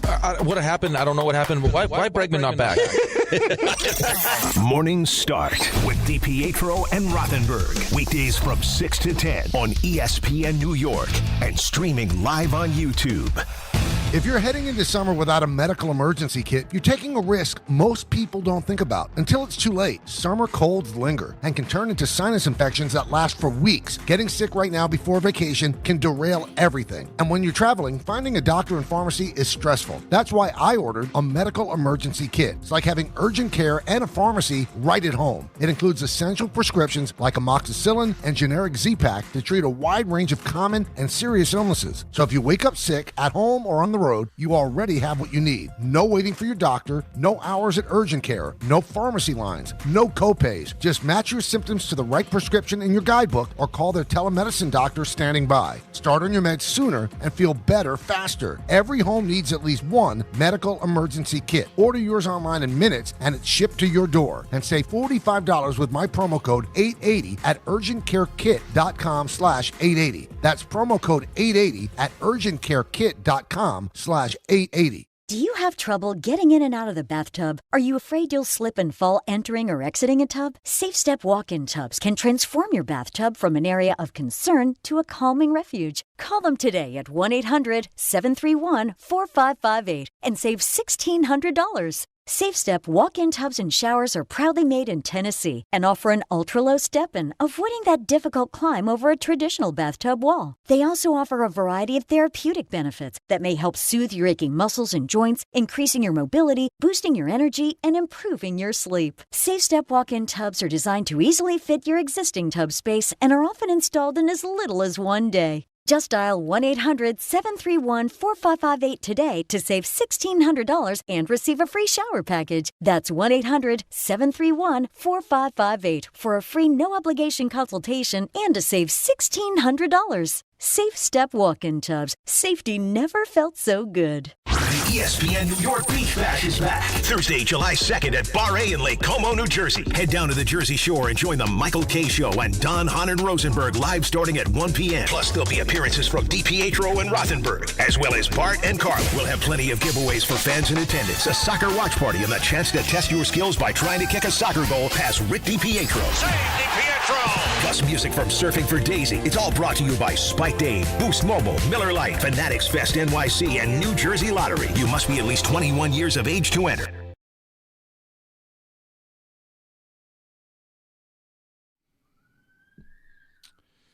Another trade for the Rangers, according to Molly Walker of the Post. They are going to be trading Will Borgen to the Bruins in exchange for a 2027 second-round pick and a conditional 2028 third-round pick. Condition is that the Rangers receive Boston's 2028 second-round pick if Boston makes the conference final in either 26-27 or 27-28, and Borgen plays 50% of the team's playoff games. That's a word salad for sure.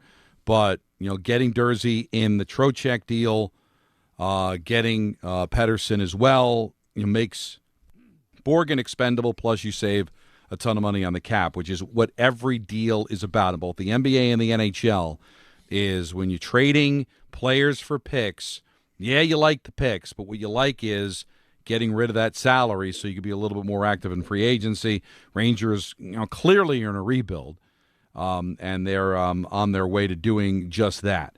We were talking about the Mets. Yankees, Peter, 7 straight losses now. This one was a little bit different in the fact that you're already playing without 1/3 of your offense. Mm-hmm. Jones couldn't start because apparently there's a bug going through the team. And so there was a couple like Goldschmidt couldn't play. Goldie couldn't play. And Jones couldn't play. Jones eventually pinch hit a little bit later on in the game. But so they were really shorthanded. And they were 2 hit for most of the game. They were down 2-0. Got a couple of runs in the 9th. But then things got away from them in the top of the 11th inning. Bases loaded walk by Duvall. Then there was a throwing error after a base hit that ended up leading to an extra run on a 2-run single with the bases loaded. So it all kind of fell apart there. But, I've been leading the charge that there are excuses for this losing streak. But I can understand a Yankee fan's frustration. It's a losing streak in which 6 of them came against Boston and Detroit, who are grossly under 500. I still think that they are trotting out there starting pitchers and hitting that should be able to do better than 0-7 over the last week. Now, they got the day off, and the Twins are coming in this weekend, and they beat the Twins all the time. So if this losing streak continues, Peter, there's going to be some problems. So Judge kind of called them out, saying they lack focus. I think Grisham has a chance to come back this weekend. So they are getting healthier, Peter, but 7 straight losses is not nothing. And now you're starting to see the Rays, who Anthony, are the Rays playing tonight or are they off? But, no, they got to be playing. It's Wednesday. I haven't checked the scoreboard. They play Kansas City tonight. All right, or Kansas City tonight. During this 7-game losing streak, the Rays have won 6 in a row. All right, so they went from 3 games back to now all of a sudden 3-4 games up in the loss column. Now, there's still plenty of time. It's only July 1st. But, Peter, this is an issue. No matter how many excuses there are, 7 straight losses are 7 straight losses, especially to the teams they're losing to. Not good. Oh, we got. Sorry, I'm muted. Sorry. Oh, okay. I say this and I mean this. This is authoritatively, okay? If we can't talk seriously about a 7-game losing streak and the implications, let's not talk baseball. I'm with you. Let's wait till Don. If it happens tomorrow at the Beach Bash, if we get a hey, nothing, then fine, cool. Don, I got no issue. We'll wait till October 1st. But if we look at things in chunks, a 7-game chunk where you're losing to terrible teams is a reason at very least for a conversation. I have to give you a quick update, Don. Yes. Because this tournament is absolutely insane. Senegal, I don't know if you have it on in your house. Senegal was up 2-0 on Belgium like 15 minutes ago. It is now the 89th minute, and it is 2-2. Wow. Belgium has made up a 2-goal deficit in the closing minutes here. Well, and how significant is that? And this is coming from non-soccer guy, but I know that's only 1 goal off of the greatest comeback in the history of the World Cup. I thought you were going to say, and the winner is waiting for the U.S. in the next round. Well, there's that too. But still, we looked it up last week, and the biggest comeback in the history of the World Cup is 3. They were down 2-0, made it 2-2. They haven't won yet, but still, that's how significant that kind of comeback is. ENN's coming up at the top of the hour. I want to get some calls in. 1-800-919-3776. Let's go to Charlie in Queens. You're on Don Hahn and Rosenberg. What's up, man? What's up? Yes, how you doing? Guys, how you doing? Good, man. What do you got? I got 2 points. One is to Mr. Judge LaGreca. Another fraud alert, Michelle Smallman, colleague of yours. I know she's from Missouri. She was claiming that, let's say Jason Tatum's from Missouri. He's in the Boston Celtics. Oh, he wins a championship. That's a title of our own. He claims a championship. You can't do that. It's like, for example, Don Mattingly last year. Oh, if he wins a World Series last year with the Blue Jays, that's a Yankees title. No, it's not. That's fraud. No, that's it's not. Fraudulent behavior. Well, the only way it would be a fraud, though, Charlie. Does she have an NBA team? She's from St. Louis, so there's no St. Louis team. I know she's a Blues fan, Cardinals fan, but if she didn't have an NBA team, then it could be the start of something. Now, if she keeps jumping from team to team, then that would be fraudulent. But if she didn't have an NBA team, and Charlie, thank you for the phone call, Peter, I don't think she had an NBA team. I don't know her as well as you do, but being from St. Louis and there being no NBA team, and she follows the local teams, I don't think she had an NBA favorite team. No, she didn't. She definitively was I believe, on the hunt for a team. Well, there you go. Now she found it. She found a hook. If you're from another city that doesn't have a team in the sport, a sport in the team, a what? A team in the sport. That's right. Yes. I said it right. And you don't. And your penalty's a helmet, and I know your penalty's a helmet. But if you're from a city that does not have a team in that sport, and then you move someplace, it's the new place that you live, and you start rooting for that team and they win, there's no fraudulence there. Why wouldn't you? Well, she was looking for an NBA team, and she found Boston because Tatum's from Missouri. Listen, I've heard stranger reasons why people follow teams. Now, if next week she's rooting for the Knicks, well, and that's a different story. Oh, sorry, I have it backwards. Took the Celtics for Tatum. Now that she's off the Celtics. Is she off the Celtics now? I kind of missed this. I'm just going by what Charlie said. Charlie said that she roots for the Celtics because Tatum's from Missouri, and that's fraudulent. No, I don't think it's fraudulent. It would only be fraudulent if she then said, "Oh, the Knicks are really good. I'm now Knicks fan." that would be fraudulent. Or if she was a Laker fan and go, I'm going to switch to the Celtics because Tatum is from Missouri. But it sounded like she didn't have a dog in the fight, wanted one, and found a hook. Now we'll see where we go with it. If you don't have a dog in the fight and you find one with a hook that makes sense. Now, for me, the problem with that has always been it has to be sincere. You know how many people have told me, Don, I'm going to help you find a European soccer club. I'm like, I wish I watched soccer year-round. I just don't. I'm going to help you. I'm going to help you find it. And I can't make it up. I have to have the moment happen that creates it. I don't think. Now, if I sincerely, if some kid from Maryland went on to be the best player at Juventus, maybe, and that organically hit me, and it hit in a real, I couldn't just pick it. Do you see what I'm saying, Don? I can't just say, on paper it makes sense. It has to legitimately, start something. But if maybe it did that. But I don't know enough about Michelle Smallman's history with the NBA. Well, the reason I'm pushing, the reason I got a little confused about Smallman was, and this is, I don't want to throw controversy into all of this. I saw Smallman at a Knicks celebratory party, a private celebratory party. Well, I saw. He lives in New York, and I don't think anything. Right.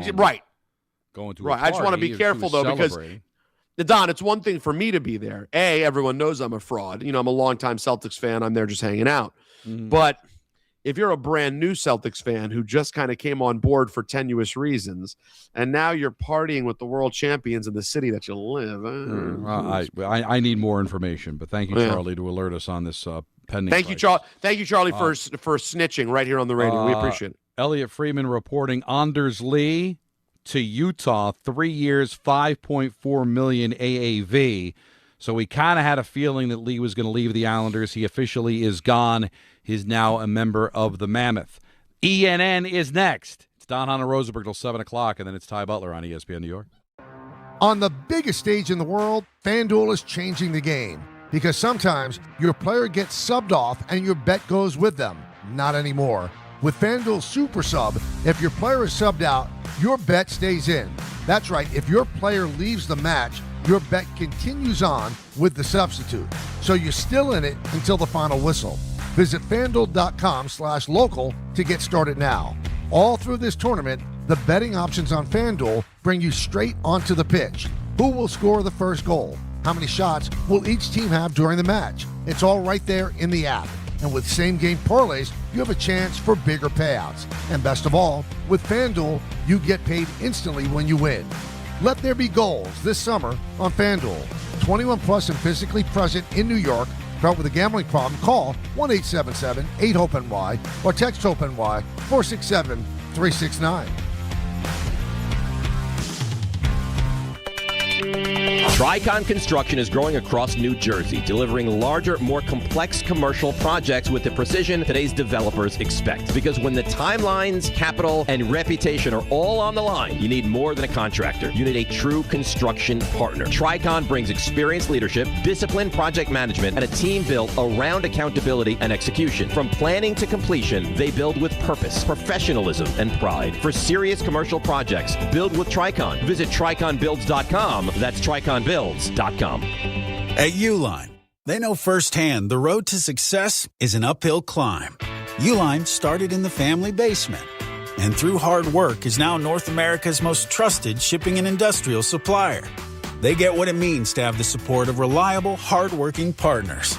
So they keep 41,000 items ready to ship. Whether your company is still in a basement office or expanding cross-country, Uline will be there on your road to success. Visit uline.com.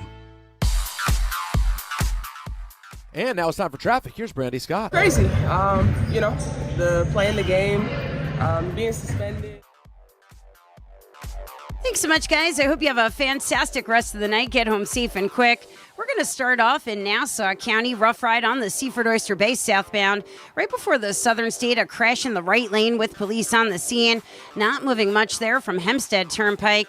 Hitting the brakes on the inbound Gowanus in Brooklyn. Right before the Prospect. Broken down car in the right lane. Hauling a U-Haul trailer. Delays there. Go back to the Belt Merge. Slow go on the FDR southbound. Right underneath the Battery Park underpass. Broken down MTA bus has you bumper to bumper from the Brooklyn Bridge. All of your purchase the outbound George pretty bad aside from the Henry Hudson. Cross Bronx westbound slam from White Plains Road on through. Inbound George looking pretty good, just about 5 to 10 for the upper deck. Outbound Lincoln Arnie about 20 to 30 minutes. Outbound Helen close to a half hour. I'm Brandy Scott on 880 ESPN New York. Your ambition just met its match with Robinhood. You play for the win, not just on game day, every day. Channel that drive into your money. Robinhood puts you in control, all on one platform. You expect more from yourself. Expect more from your money. Get started today at Robinhood.com/yourmoney. Again, that's Robinhood.com/yourmoney. Your money, your move.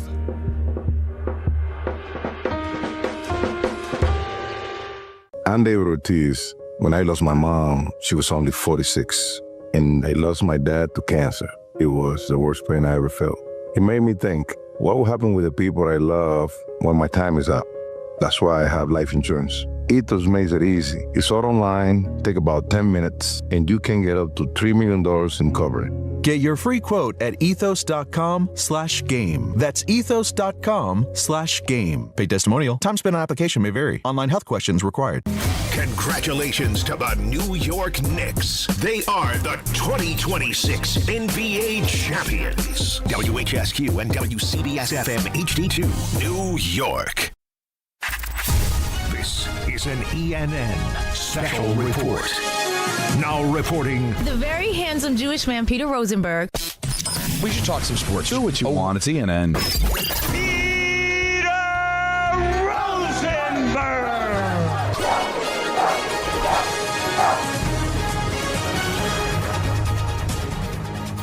Hi, everyone. Hello. Welcome to ENN. Ray Rowe. You ever watch YouTube? Okay. There's a lot going on. It's brought to you by our dearest of friends, folks, at Fanatics Fest NYC. You know the vibes. It is going down, guys. The 16th through the 19th, like you dream about. The biggest weekend in all sports. Your world champion Knicks and so many more, all at the Javits Center. It's going to be incredible. You do not want to miss it. Enter for a chance to win a pair of tickets in the ESPN New York app. Find the contest tile and submit for entry. Now, I'd like to start off ENN by saying good evening to Don. Honestly, because if he starts disrobing, he's getting smacked. And myself. If you're from another city that doesn't have a team in the sport, a sport in the team. Good evening to myself. A turkey. You didn't have to correct yourself. I didn't. That was what made it troubling. Oh, good evening, Maya. Out there. That's a keeper. That's a keeper. I didn't realize how good she sounded. One more time. Good evening, Maya. Out there. That's her wow. She loves that wow. Wow. I don't know where I don't know where kids make things up, but that is her wow. Now, if yesterday for some reason you missed the end of the show, you missed a lot. It sounded like this. The woman's got a baby. She's like, I'd never been anywhere. See, the woman's got a baby. She's like, I'd never been anywhere. I'm with my husband, a baby, and now I'm going to be just here the rest of my life. And she's saying that's what you want. I went all over the place. Couldn't keep my clothes on. Went all over the world. But now here I am, probably my 50s or 60s. I got nobody. I got nothing. I'm shocked. You have everything. No, but so listen to me. But it's so funny because you're making her the bad guy in the thing. Like she is making. But really, in some ways though, she's just making the bored, sad woman who's like, oh, trust me, I did it all. Yeah. All the hot guys, all the rich men. I traveled the world sleeping with everyone. Right. You'd rather be bored and miserable with this schlump you've been fighting with. So she's got like her fingers crossed behind her back. She going, no. You didn't want to have sex with the rock stars and the kings. Right. You're happy right here in Brooklyn. With Shlomo. And you guys are great. Don't worry. I know you're fighting with them. But trust me, you don't want to be with Mick Jagger having caviar and sex. And then I was shot. Then Don laughed for the next. I'd say I think we had. How much show do we have left there, Anthony? Not much because we went right 40 to Mets. seconds. It was right. 40 at the end seconds. Of the show. Yeah, it was like 30 or 40 seconds, and then it lasted until Don got to the elevator. Someone hit me up on Twitter yesterday and said, if I have a having caviar and sex shirt at the Beach Bash, can it be signed? And I said, absolutely. I love when people actually make their own shirts off of drops, but that's what got me. Caviar and sex. Caviar and sex is a moment for the ages. If we still had Drop Madness and it wasn't dead as a doornail, caviar and sex is in the conversation. Now, I went all over the place. Couldn't keep my clothes on. Sure. And it's the song from 1982. The artist is Charlene. Not exactly Madonna or Cher, but Charlene with I've Been to Paradise, but I've Never Been to Me. I've Never Been to Me is the name of the song. And we broke it down as Only We Can. And none of this would have happened, Peter, if Jacob had just found the talking part in the song, and it took literally the whole show to find it, and it was worth it. But can you believe, Don, but just for the record, I just want to point this out, and I brought this up yesterday. Mm-hmm. If I want to ask you, is hatred on the table? Is outright hatred on the table? Okay. When after that whole thing that happened yesterday happened, the only one isolated drop that existed was what you said. Caviar and sex wasn't cut. No, Don, answer. Is there a chance Jacob's just not a fan? First of all, I just cut that now in segment while I was listening to everything. Let's put this on the table. But how does caviar and sex? When not the show's done, we're out. I mean, you guys walk out the door. I don't see no headphones being put away, no cups being put in the cupboard. Well, first of all, first of all, I'm not the right. I put everything. You just walk out the door and leave. I put cups in the dishwasher every single night. So you save that for someone else. Wow. Peter, it's on the table. He just doesn't enjoy what I do. This would hit differently. Allow me to defend you. Good, thank you. There is more than enough evidence on the table that Jacob's just not a fan. Now, I don't think he hates you, but I think he does not find it in his best interest to create drops for you the way he does for me and Al. I can give you my reasoning, Peter, if you want to. You don't like us. You don't care. The show is over. You moved on. Well, no, you guys know that already, so I have to give you a different reason. Go ahead.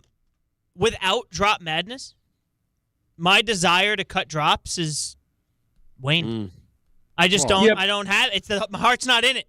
No, listen, Heart's not in it. that is totally fair, but on any given day, Don could have a bout with flatulence and it gets 7 drops. Oh, easily. I could said not be in the room and I got drops. See, Don, thank you. Thank you for being the one who's honest. Don could skip the show. Right. And he gets drops. And I do something that makes Don nearly die, and it's forgotten. And then the other troubling part is I thought when we replay the end of the show, the part I most wanted to hear was the part we cut off. It was the 40 seconds of Don nearly dying on the air that was better than the line. The caviar and sex was a fun line. It was Don's Alan and I thought we lost him. We thought it was – people spend their lives – in fact, I would say it should be a YouTube short. Whenever Don almost dies on the air is people's favorite moment on the show. It need to be relived. We got to find that because I enjoy my laugh. I think it's one of my better qualities. Oh, it's one of the best Especially qualities. when I lose it and my face turns into like somebody scored a goal. It's great. But I don't like Anthony's answer because the reason we had Drop Madness is because we always played drops and we wanted to celebrate all the drops we have with Drop Madness. We didn't create drops for Drop Madness. We created Drop Madness because all the drops we have. So you should still be engaged to do drops. That's a great point. I will say. Well, I ain't. I will say, out of the 3 hosts, I think Alan should have the most gripe. Why is that? Because he gets the less drops out of all 3 of you guys. Oh, I don't know. It's Don, Peter, Alan if we're doing drops. Sure, but it's such a high percentage, it's hard to even know. Like after that, it's like who's the next Jackson? Oh, really, Jackie's the one who should be upset because people talk about Tito. It doesn't matter. They're all worthless, respectfully. I mean, compared to Michael Jackson, it's Jackie, Jermaine, Tito, whatever. That what I'm trying to say when it comes to drops, Don is Michael. Right. Alan is Jackie, fine. And I'm Jermaine, great. I don't mind being Jermaine. But and some days I might rather be Rockwell, Don. At least he got somebody's watching me. But you have a right to gripe because it's one thing if you're Jermaine because that's just how good you are. Right. Thank you. I appreciate that. You could be Michael if the people that cut these things respect you. Cared. That I did. So we need to get to the crux of the issue, which is not why you're not having more drops because you're not good enough. No, the reason is because why do they disrespect you? Right. Why do they dislike me so much? What have I done to earn their ire in this way? I think we're getting somewhere, and this is going to be interesting to see it unfold. Because just as a casual observer that's winning in this whole thing, so I think that my point is money here. I think that you respect Jacob. Sure, I think sometimes you go the extra mile with Jacob. I'd like to think so. He shouldn't. From what I see, I don't see the gripe. Right, but when you look at the evidence, it seems like there's a deep-seated hatred. Yeah, now maybe there's a misunderstanding somewhere. Maybe something happened. Like an Andrew Don situation, you're saying. That's kind of what it feels like. That's very good. Yeah. I never did anything to Andrew, but for some reason he just never. He hated your guts. Never took to you. Never took to me. I guess it takes one producer at least to show to hate somebody. So I'll be that guy. And by the way, Don, it's like he wants it. I mean, all I did was say, why would there? Yeah, he's begging for it. If it makes the show great, why not? All I said was, wow, no drop of caviar and sex. I mean, people are talking about making T-shirts. It didn't even get cut. And he immediately jumps to, I don't see you putting cups in the cupboard. That seemed deep-seated. That seemed like there's something going on. And also, nobody said it had to be cut in that moment. You came in the next day. You could have cut it the next day.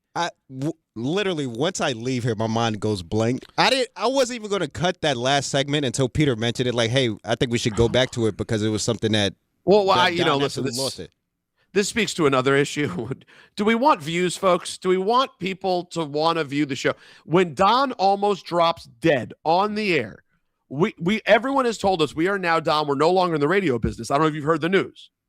We're in the content business. We are in this is streaming YouTube. Yeah, we're streaming in YouTube. 880 is an outpost to advertise what we do as a digital outlet. Yes. The end of yesterday's show. And this is on all of us. We should all be thinking this way. The end of yesterday's show, we should, whether it happens immediately last night or the next day, we should go, that has to go up. Because, that's why, and also, let's be realistic. We have a drop-off, a precipitous drop-off after the 5 o'clock hour, slight drop-off, and after 6:30, Don, another big drop-off.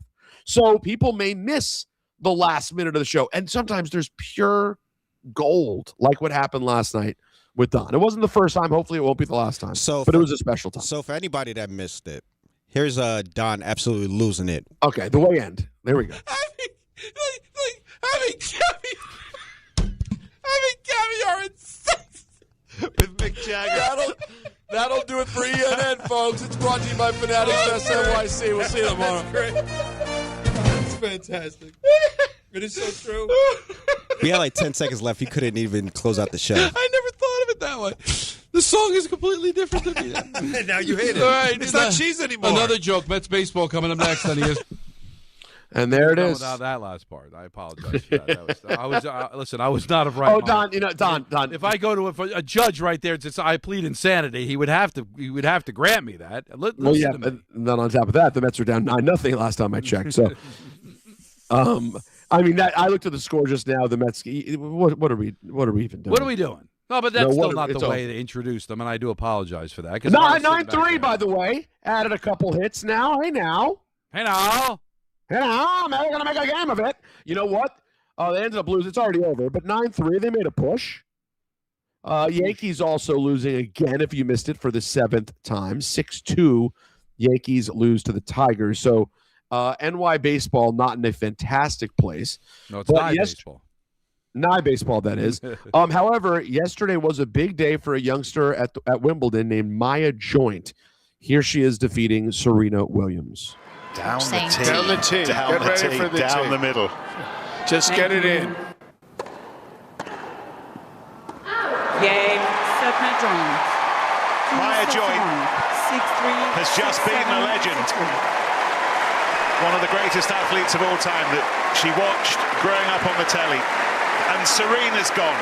And we wonder if time has finally caught up with the great Serena Williams. But tonight, this is Maya's Joint. I like it. Maya's Joint. There's a lot going on there. Wait, hold on. We got some big news. Hold on. I have to search Twitter. It involves Peter's. Hold on. Hold on. This can't be right. From our very own Shams Charania. Shams Charania is reporting that the Boston Celtics have agreed to trade Jaylen Brown to the Sixers for Paul George, 2 first-round picks and 2 second-round picks. So they're all of a sudden in a rebuild? That's an awful trade. Unless they got somebody else coming in free agency. How you went from a team trying to be competitive with the Knicks to tapping out? There's got to be another move here. They must be getting something back, and they need the picks to make it work. Right? Don? There's got to be a third team here that now is going to complete this. As God is my witness, that has to be the case. That has to be the case. Why? Please, someone, can we get someone on the line? Where's Shams? Someone make this make sense. Who can make this make sense? Where's Wendy? This has to be it. They couldn't get. They need another dance partner to get somebody, and they needed the picks to make it work. Because you're going to go into next season, because these picks aren't going to help you next year. With Paul George replacing Jaylen Brown? I don't think so, but I think this probably opens up the door for maybe another trade with those first-round picks they brought in. Well, that's what I'm saying is that this must be – because usually what happens is there's a 3-team deal, but they probably couldn't get that part finished. It leaked out that they've done at least this, and now there'll be another team that'll take the picks from Philadelphia, and then what's George's situation? Is he an expiring contract? He's finished. Right, he's done. So there's got to be something to where now this is all going to get shipped someplace else for a big piece that will replace Jaylen Brown. Because this ain't it. Because if this is it, then you remove the Celtics from the conversation in the East, right? They just lost their best player and got nothing in return for next year. And if I'm Tatum, I'm like, no. I want out of here now. So there's got to be more news coming. Hopefully it's going to be before 7 o'clock that's going to make this make sense. Because right now that doesn't make any sense unless you're telling me, well, listen, we're not good enough, so we're just going to think about the future. And if I'm Tatum, if that's the case, then I'm red hot, right? Just work my ass off to come back for what? Well, and hold on. I'm so sick, dude. This computer. No. Because no matter what the Celtics did, why did we do this for the Sixers though? Why do the Sixers get? Why would you want the Sixers to have Jaylen Brown? If there is, you would know better than me. But if there's somebody that they could get that makes it worth it to make the Sixers better, then because you only have so many dance partners, right? Like there's only so many teams that have the picks they're willing to give up. All right, so work.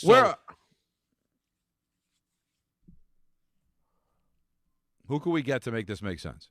I'm looking into it. Well, I don't know I know Alan had a busy day today, but I'm sure he would have something to say. It might be worth to call Alan, but Windy. I was thinking legs, maybe. Legs. Or Can we I'm just trying to think of someone who's like close. Listen, I'm Anthony, sure right now. Anthony, call Portnoy. Anthony, can you get Portnoy on the show? I am sure we can make that happen. That there are people in Boston and Philadelphia that are calling the same people we're trying to call to find out. But I need to know who could possibly be available that would make all this work. Who has been rumored to be available that would make this make sense? What player? Because you can't tell me the Celtics are tapping out. if I had to think, probably like KD, just based on how last season went with his team and all the rumors surrounding his fake Twitter account. But explain how that would even make sense. Why would KD be better for the Celtics at this stage than Jaylen Brown? I mean, they were going to trade him 2 years ago. I mean, that's 2 years ago. Does this free up salary for them to sign LeBron James? I mean, he's been open to sign for the veteran minimum. So you wouldn't have to do that. Even if they had Jaylen Brown, they probably still could have signed LeBron. Yeah. So that doesn't make any sense. There's no way, Peter. I'm going to talk you off. There's no way this is it. It can't be. Well, how about this? If this is it, Don. If this was it, it is such it would be a thud for Brad Stevens that makes no sense given his reputation. The way I waxed poetic about the Celtics team earlier, their move was, no, we got it, guys. We're going to get rid of Jaylen Brown. We're going to bring in Mitchell Robinson and Paul George and get some picks. We think we're really in the mix. Someone's got to make this make sense. I am sick. I can't believe they broke this up. I can't believe for this. Picks? They brought for a bunch of picks. And by the way, we covered this last week. First of all, when are the Sixers giving you a great pick? The Sixers, Don, even when the Sixers at this point completely blow off a year, what are they, 7th in the East? Like, you're never getting the number one pick in the next 2 years. And then we already know second-round picks in the NBA are essentially worthless. I mean, 1 out of every 30 you score, a legend. But generally speaking, the other 29 are like, they're not game-changing players. It's very rare to get team-changing players in the second round. Jalen Brunson's don't come along every day. Like, that's just not. Well, I need someone to help me. Help me. Was he so toxic? No. They just had to get rid of him. No. I can't imagine. And even if he was, now the bridge, you could do better than this. But no, maybe the bridge was so burned that they're like, we have to do something. But Paul George was done before he got to Philly. And a first and second? mean, Philadelphia is a pretty good team now. So where's that first-round pick going to be? That's what I'm saying. Yeah. You're not getting some sort of great picks. Every year they're never giving you a great pick. There's got to be something. There's got to be something that makes this make sense. This is not some yo-yo organization that has no idea what they're doing. So there has to be another piece coming that's going to make all of this make sense. It may not happen by 7 o'clock. Yeah, this absolutely for the Celtics wasn't the trade I thought they were going to make. I thought maybe Dame, in Portland. I thought maybe Jamal Murray with the Nuggets, like those type of deals. The fact that it was an agent Paul George. No, by the way, Dame would have been a nightmare also. I would kill myself too. Jamal Murray, we're having a conversation at least, but I don't know if I would I guess I'm not gonna say it, but over Dame because Dame's finished too. Dame's not going in anywhere to give anyone a championship. But Jaylen Brown is in the prime of his life, Jacob. He's in the prime of his career. He is. He literally was an MVP candidate. He is, but it felt like the last couple of years, especially the last 3 to 4 years, him and Celtics have always been at odds. He's been on the trading block. I know. It just never was going to get back to that point where they were going to work it out. But that doesn't matter. His value. He is a top 10 player in the league, top 12 at worst. I agree with that. Paul George is a bum. He's finished. He was a great player a long time ago. Paul George of today is not making a team a contender. This is a nightmare scenario unless they have something up their sleeve. And Don, I don't mean LeBron James. Like LeBron James is a cute novelty at this point. He's not winning you a championship. But you had a core that was a championship core. But Giannis has already found a home. Kawhi has already found a home. So who is KD is cooked? You can't tell me that who else is out there? What I don't know. Who else is out there that right now you need to do this to make room for? What is LeBron going to go to Cleveland and they're going to get James Harden? You did this for James Harden? No, I know. You did this for KD? I hope not. There's no who's left? Who am I missing? Anthony, is there anyone we can talk to a therapist? I've reached out to Wendy, so we'll see if that works. Please, Alan, Wendy. I believe, is in traffic, but he's happy to jump on. If you'd like to chat with Alan. Does he only if he has thoughts? Does he have thoughts? I don't think he was in the room when it happened, but I'm sure he could. I'm sure he can give No, you but I something. just want to know he might have some idea of what the next pivot could be. Of who might be available to grab. Because, I'm going through the laundry list of people. It's either people you don't want or guys that are already gone. If this is to make room for Giannis, I would get that. But Giannis is in Miami. Don, that's one of the only conversations we could have. If this was a year when Luka was on the move, versus someone named Jaylen Brown's quality. I don't care if the relationship had frayed with the Celtics. I understand that lowers your maneuverability as a GM a little bit when everybody knows a player wants out. But it makes no sense. I am talking to an obsessed Sixers fan friend of mine, and I am talking to my cousin who is an obsessed Celtics fan. Both are on the floor for opposite reasons. Don, complete and utter shock and awe. Right. I'm sure Gunling's passed out. Oh, Gunling must be. This is my other Philly Andrew. I can't bear dealing with both of them. But if I don't know if I can be friends with them anymore. I got reach out to Andrew. Make this make sense. I don't know. Just thinking about it, he's not answering your text. What if the Giannis deal was the only thing on the table, or the only thing they thought about for this offseason, and they just had no backup plan after that? But that to me so do nothing. Do nothing. Then you get over it, and by the way, you thaw it out and you treat them really nicely over the summer, and you make it work. We're months away. I love ENN, but ENN now's died. We've moved on. It's dead. ENN's dead. Fanatics Fest will be great. Everyone's going to be there. Commercial. We'll be right back. All right. And we'll hopefully have answers when we come back. If you're heading into summer without a medical emergency kit, you're taking a risk most people don't think about until it's too late. Summer colds linger and can turn into sinus infections that last for weeks. Getting sick right now before vacation can derail everything. And when you're traveling, finding a doctor and pharmacy is stressful. That's why I ordered a medical emergency kit. It's like having urgent care and a pharmacy right at home. It includes essential prescriptions like amoxicillin and generic Z-Pak to treat a wide range of common and serious illnesses. So if you wake up sick at home or on the the road, you already have what you need. No waiting for your doctor, no hours at urgent care, no pharmacy lines, no copays. Just match your symptoms to the right prescription in your guidebook or call their telemedicine doctor standing by. Start on your meds sooner and feel better faster. Every home needs at least one medical emergency kit. Order yours online in minutes and it's shipped to your door. And save $45 with my promo code 880 at urgentcarekit.com/880. That's promo code 880 at urgentcarekit.com/880. This is Bart and Carlin on ESPN New York.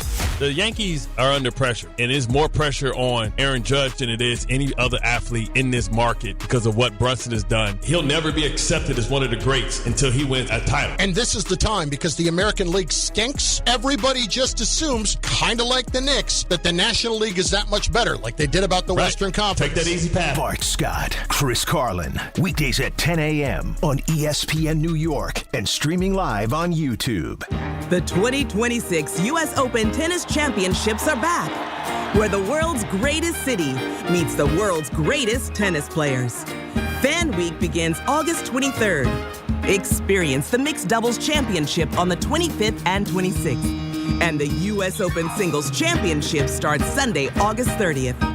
All tickets on sale now at usopen.org. The U.S. Open. Spectacular awaits.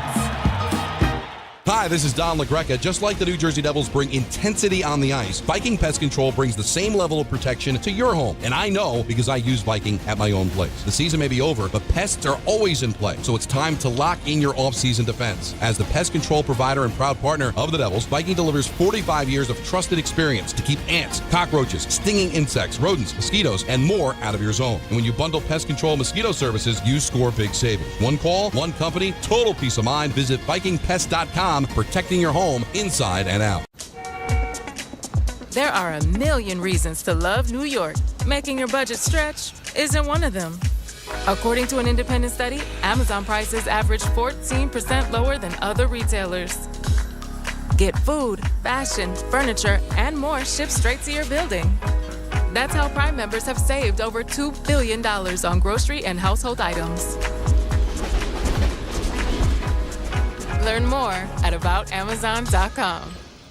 Are you ready to make a difference for the environment while helping the visually impaired at the same time? Then donate your vehicle to Heritage for the Blind today by calling 1-800-983-6530. Every donated vehicle will either be properly recycled in an eco-friendly manner or given a new life through reuse. Donating your vehicle is easy. Simply call 1-800-983-6530 and Heritage for the Blind will do the rest. They'll even arrange for your vehicle to be picked up at no cost to you. And for a limited time, when you donate your car, you'll receive a $200 restaurant voucher and a 2-night, 3-day hotel stay at one of 50 locations. Call 1-800-983-6530 right now to schedule your vehicle donation and make a positive impact on the environment while helping others. Heritage for the Blind, where every car donation counts and every person makes a difference. Call 1-800-983-6530 now. This advertisement is paid for by Heritage for the Blind.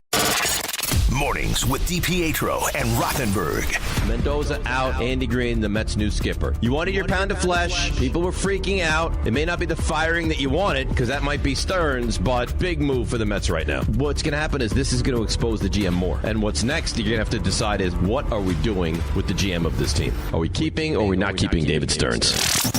DiPietro and Rothenberg, morning 6 to 10 on ESPN New York and streaming live on YouTube.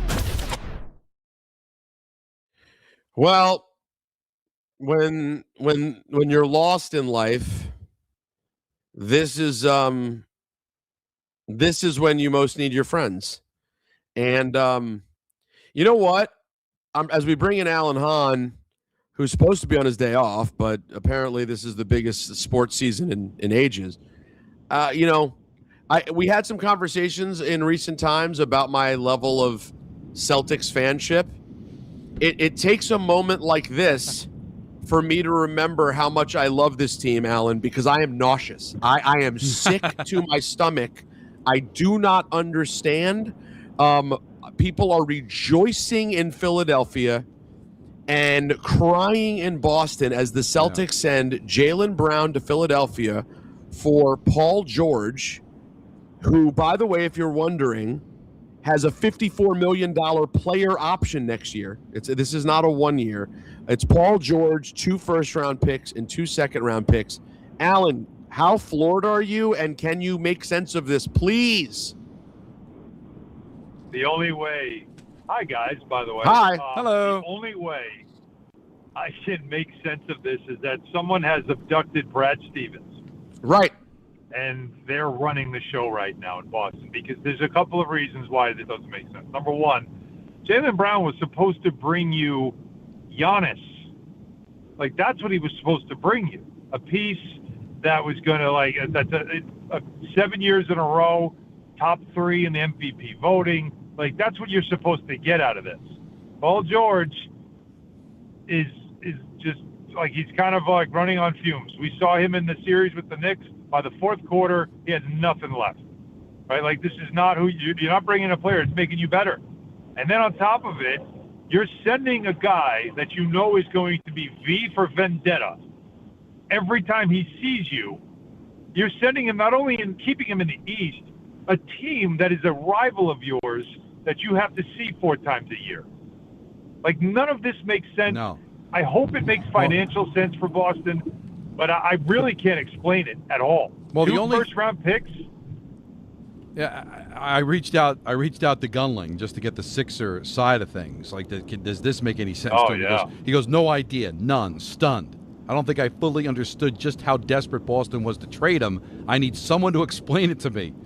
What does Boston know that no one else knows? And that's a great point at the end of that text. Like, what ticking time bomb? Is there something that's going to come out that make him, But otherwise, what we did was, all right, Kawhi's gone, Ja's gone, right? Giannis is gone. Yeah. KD doesn't make sense. Harden doesn't make sense. Is there somebody out there they're making room for? Is there another move that will make this make sense? But I can't imagine there's anybody out there that would make it make sense. No, I don't know of somebody out there that would make sense on that team the way they play. And so I need it to be explained. It does feel like we got to move on from this guy and whatever it takes. That's what it feels like now. We just need to move on from this guy. And that's the part that I think is the biggest concern. Is and that's why I love what Gunling is such a fan. It's like, what do they know about Jaylen Brown that we're going to find out and regret? Right. That's what a fan usually does. Alan, I just earlier in the show today, I waxed poetic about Brad Stevens in talking about the Mitchell Robinson of it all and saying, hey, this isn't a move that gets me like super excited the second I hear it as a Celtics fan, but in knowing what Brad Stevens is like, this is a move that actually, Alan, this is the crazy part. It made me think, they're keeping the core together because they obviously think they're close, because Mitch Robinson is not the kind of player who makes you a contender. He's the kind of player who takes a contender over the top. So I'm completely lost now on how you make the move for Mitch Robinson, which you think is this little final kind of tweak, but now you blow the whole thing up by sending off Brown. Yeah. Mitchell Robinson's like a Time Lord 2.0 for them, isn't he? Like, he's what Robert Williams III was for them when they were a championship caliber team, that effort, energy, rebounding, shot blocking center that you played with with Al Horford, who would come in and be more the stretch 5 guy. Like, it's a really compelling fit if you had kept everybody else together, because that's what it looked like. It looked like, that's the championship team that they had, and that's what Mitchell Robinson's going to do. And then you do this, and now it's a gaping hole at shooting guard. Gaping hole. Now, if we don't find out that there's some other shoe that's going to drop, where would this rank to you in all-time shocking moves? I don't just mean because of the magnitude of the move, but in terms of an overall seemingly terrible move from a guy with such a pristine reputation like Brad Stevens. Yeah, that's where you get me. I mean, nothing's ever going to top Luka Doncic for Anthony Davis, right? Like, that's always going to be number one all-time. Okay, good. Head-scratching, right? Like, that's never. Although I don't know, man. Alan, I might even push back. But can I even push back, though? I mean, I guess I would offer, though, AD at that point still offered much more than Paul George currently does. I just think Paul George is finished. It's I don't weird. know. Are you putting Jason Tatum now? Where is Jason Tatum supposed to play then? Like, is that your those your wings? Like, again, it's mind-boggling. It can't be financial. Like, it's not a salary dump, or are they looking at it as, in 2 years we're out of this? Versus Brown, we'd have to extend. They didn't want to be in the Jaylen Brown position anymore. Period. I guess not. Well, it sounds like you might believe not that be no in one the, else in the league was willing to offer something better. No one in the league wanted to offer. No one in the league saw that he's on the market, and I'm going to make a move for him. Remember, Milwaukee chose the Heat deal because they thought that Brown would come to Milwaukee and not want to sign an extension, and they were going to have to deal with moving on from another star player right away. So there's no other team in the league that was willing to make a move because of that reason, and that's why Philly was able to win this thing. It's incredible. The East is going crazy, boys. It's going crazy. Giannis in Miami, Kawhi's in Toronto, Jaylen Brown's now in Philly. Well, if you really LeBron's going to be in Cleveland before the end of the day. We were talking about it earlier in the show, Alan, about why would the reports be that they would have gotten boat raced by the Knicks. And if they truly believe that, I guess they figure we might as well just blow it up. That's crazy. I mean, because Windy had said that a couple of times. Right, he said that Windy had said a couple of times that he had heard that Boston, felt like even if they got past Philly, they just did not think they were good enough to beat the Knicks in a playoff series. And so now that the Knicks won a championship, they're just kind of saying we're not good enough to beat them anymore, and we've got to rethink everything. But that's a massive rethink, dumping your 1B. You're arguably they're both one. You could make the argument either way. Who was your better player, Jaylen Brown or Jason Tatum? Everybody told me it's Tatum. I don't know. I saw Jaylen. Yeah, Brown I think it's close. I always thought it was close. Yeah, I think it's close too. So you moved on from one of your best players, and your return was pennies. Well, think about it now. Think about now the East, right? Forget Boston. You didn't have to play Boston to get to the finals and to win the championship. But you did have to play Philadelphia, who just got a lot better over the last hour. And you did have to play Cleveland, who might have LeBron James next year. Right. So at least the teams that you played made moves to get better. Not saying that they still are going to beat the Knicks, but they got better. But the team you didn't have to play. They did. The team that fell apart against Philadelphia in the second half of that series looked like they just tapped out. Yeah, and Detroit, by the way. Are you watching Detroit, fellas? No, Tobias what Harris happened? Gone. Well, Tobias Harris is gone. Okay. Isaiah Stewart is gone, and Jalen Duren can't get. They can't agree to a contract. So the big bad Detroit Pistons 60-win team that was that team that the Knicks were. Everybody thought the Knicks got smoked by them. They might be a different team next year. Why weren't they in on Mitch? I don't know.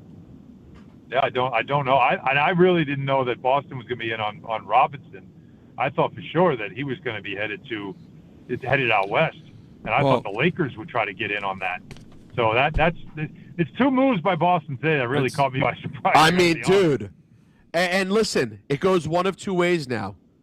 Either something else happens and we go, oh my God, Brad Stevens is the greatest. Or it doesn't happen and we go, oh my God, Brad Stevens fell off a cliff. It only goes one of two ways. There's no other way around this. There's got to be something else. Or he's been abducted.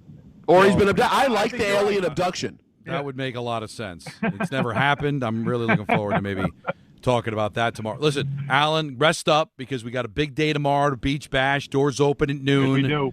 It's going to be phenomenal. So enjoy the rest of your day off, and I will see you at Bar A tomorrow. You got it, boys. Take care. Later, buddy. Thanks for making Alan, time. For joining us. We'll try to make more sense of this, squeeze in a couple of calls as well, 1-800-919-3776. And really one of the perfect guys to be on coming up at 7 o'clock is Ty Butler, big NBA guy. Wow. You know he's going to have his teeth in this one coming up after us. Don, Hahn, and Rosenberg till 7, then it's Ty on ESPN New York. On the biggest stage in the world, FanDuel is changing the game because sometimes your player gets subbed off and your bet goes with them. Not anymore. With FanDuel Super Sub, if your player is subbed out, your bet stays in. That's right. If your player leaves the match, your bet continues on with the substitute. So you're still in it until the final whistle. On the biggest stage in the world, FanDuel is changing the game because sometimes your player gets subbed off and your bet goes with them. Not anymore. With FanDuel Super Sub, if your player is subbed out, your bet stays in. That's right. If your player leaves the match, your bet continues on with the substitute. So you're still in it until the final whistle. Visit FanDuel.com/local to get started now. Let there be goals this summer on FanDuel. 21 and over, physically present, New York. For help with a gambling problem, call 877-8-HOPE-NY. Thanks, HOPE-NY, 467-369.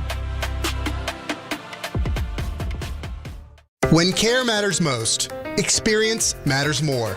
The Allure Group is redefining rehabilitation and long-term care across New York with 6 convenient locations. Their expert clinicians create personalized care plans to help you recover, rebuild, and get back to what matters most. From short-term rehab to long-term care, Allure is committed to comfort, dignity, and results. To learn more, visit allurecare.com. The Allure Group, where care meets compassion.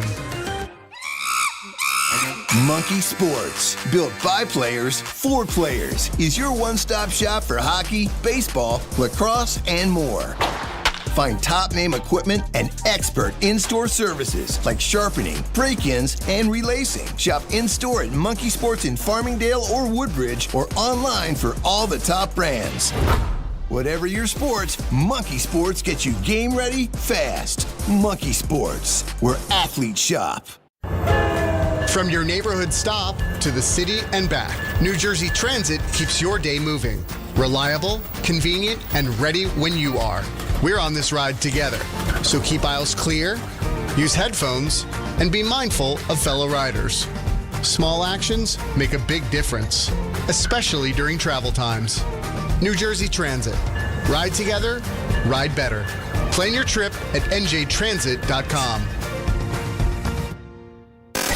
This is the Michael K. Show. I'm not quite sure how you blame Boone for this, and how do you blame Cashman for it? Could anybody have actually predicted that Aaron Judge was going to get hurt and be out 3 months? He's incredibly important to this team. But I will tell you this, you should be upset. They're playing like garbage right now. Because as bad as the injuries are, they shouldn't be this bad. Because they are bad on an embarrassing level now. The Michael K. Show, weekdays at 1 on ESPN New York and streaming live on YouTube. Presented by the Parisman Firm. Congratulations, New York. The Knicks did it. Through battle after battle, they dominated to become this year's NBA champions. Day in and day out, the hard work paid off. And you were there every step of the way. Enjoy the crown. Own it, because this year is your year. A part of your legacy that will never be forgotten. So celebrate this moment, show your pride, and shop the largest selection of official NBA gear at NBAstore.com. A Fanatics experience. Skechers elite athlete OG Anunoby has been making history on the basketball court. Anunoby tips it in. Unbelievable. What a shot. He's been balling out in Skechers high-performance basketball sneakers, and the world is noticed. But how does OG train off the court to keep in peak physical condition? Hands-free Skechers Slip-ins AeroBurst. They help prepare OG for the physical demands of playing at a championship level. Get your pair of AeroBurst for only $165 at a Skechers store, Skechers.com, or wherever high-performance running shoes are sold. Refresh your yard this summer with 4th of July savings from the Home Depot. Choose your power starting at $99 with tools from trusted names like Ryobi and Milwaukee. From backyard get-togethers to end-of-summer upgrades, 4th of July savings on cordless tools deliver the power and mobility to keep up with every job without slowing you down.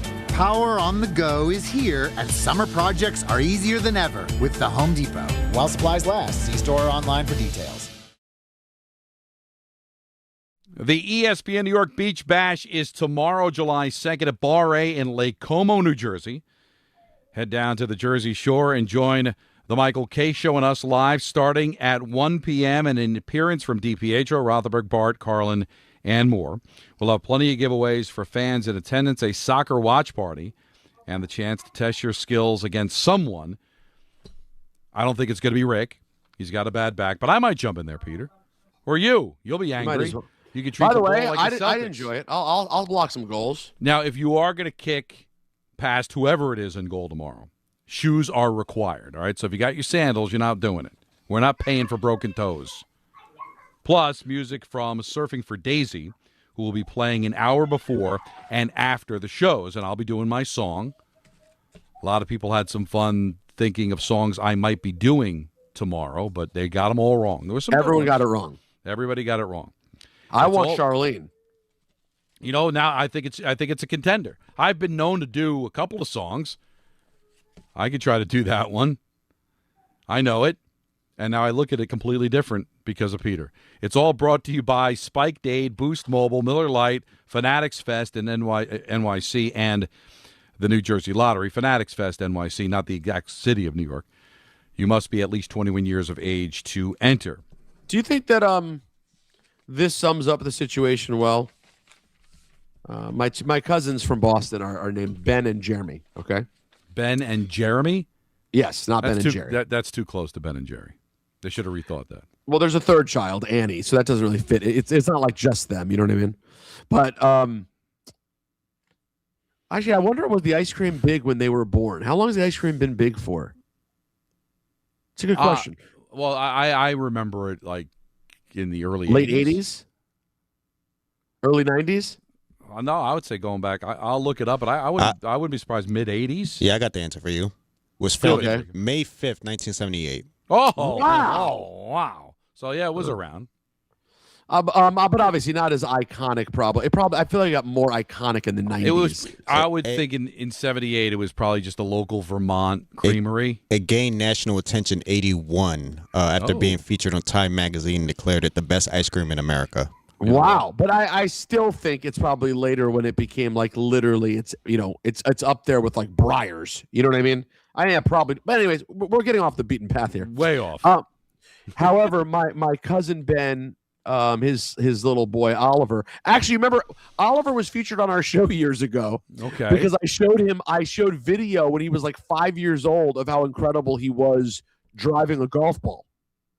I don't remember that. You remember that? You remember we put the video up against someone else. Like I don't remember who we put him up against, but he was better at hitting a golf ball than someone at like 5 years old. Anyways, he's very into sports, Oliver. He's like 9 now or whatever.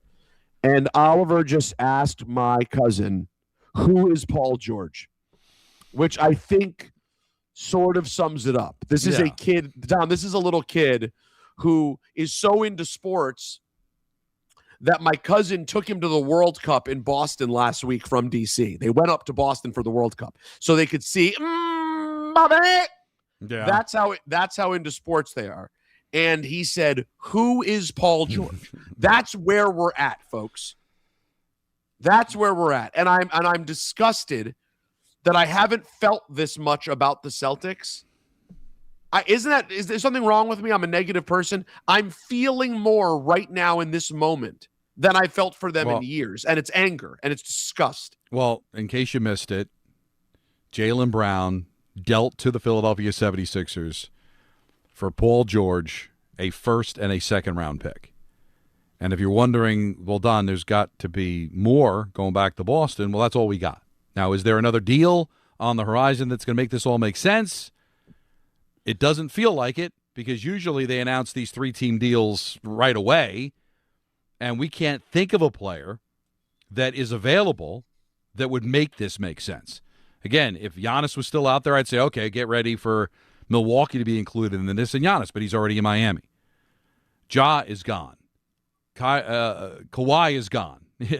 None of this makes any sense at all. And I just wonder, Peter, from a personal standpoint, since it's like the first time you felt anything for them, and it's disdain. Am I out? Are you out? You're just part of an amazing Knicks run. No, All right. That's not how it works. You know that. Real quick, some more details. Yes. If you're wondering, it may get worse. Okay. Depends how you look at it. 2028 first-round pick that could convert from a first to a swap that is more favorable to Boston. Okay. 2031 unprotected first. 2028 second-round pick, most favorable with the Warriors, OKC, and Milwaukee. And a 2030 second-round pick, most favorable. So those two, let's just be honest, they're nothing.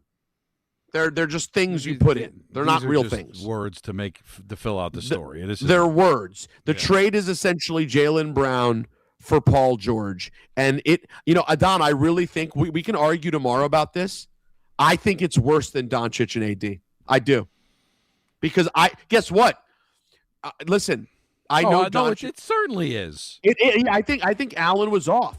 AD at the moment of the trade, obviously he was injured again afterwards, but I believe that there's more AD could do for a team at this stage by far than Paul George. And Doncic is not that much better than Jaylen Brown. I know he's a sexier player and he scores more. But do you know how good Jaylen Brown is on both sides of the ball? He is a prime-time player on both sides of the ball. I think this is worse. This is Don, it's insane. It's absolutely insane. I completely agree. Let's close it out. We got, Daniel in New York, hang in. Ty Butler's coming up at 7 o'clock. I want to give you more time than just the 40 seconds that we have left in the show. So I apologize. Hang in there, Daniel. Ty Butler is going to be coming up next. You know he's going to break this down into a fine powder as well, because even if you're not a Sixer fan or a Celtic fan, if you're a Knicks fan, it just shifts power, right? Like now Philadelphia's a lot stronger. Boston might tap out, but Philadelphia is better now. But, again, we'll talk a lot about this tomorrow. We've got the Beach Bash. Get there at noon. Hydrate yourself. It's going to be really hot. Water's going to be available there. Peter, I will see you tomorrow. See you tomorrow, buddy. I'm looking forward to it. See you tomorrow at the Beach Bash. Ty Butler's next. Hahn and Rosenberg, ESPN New York.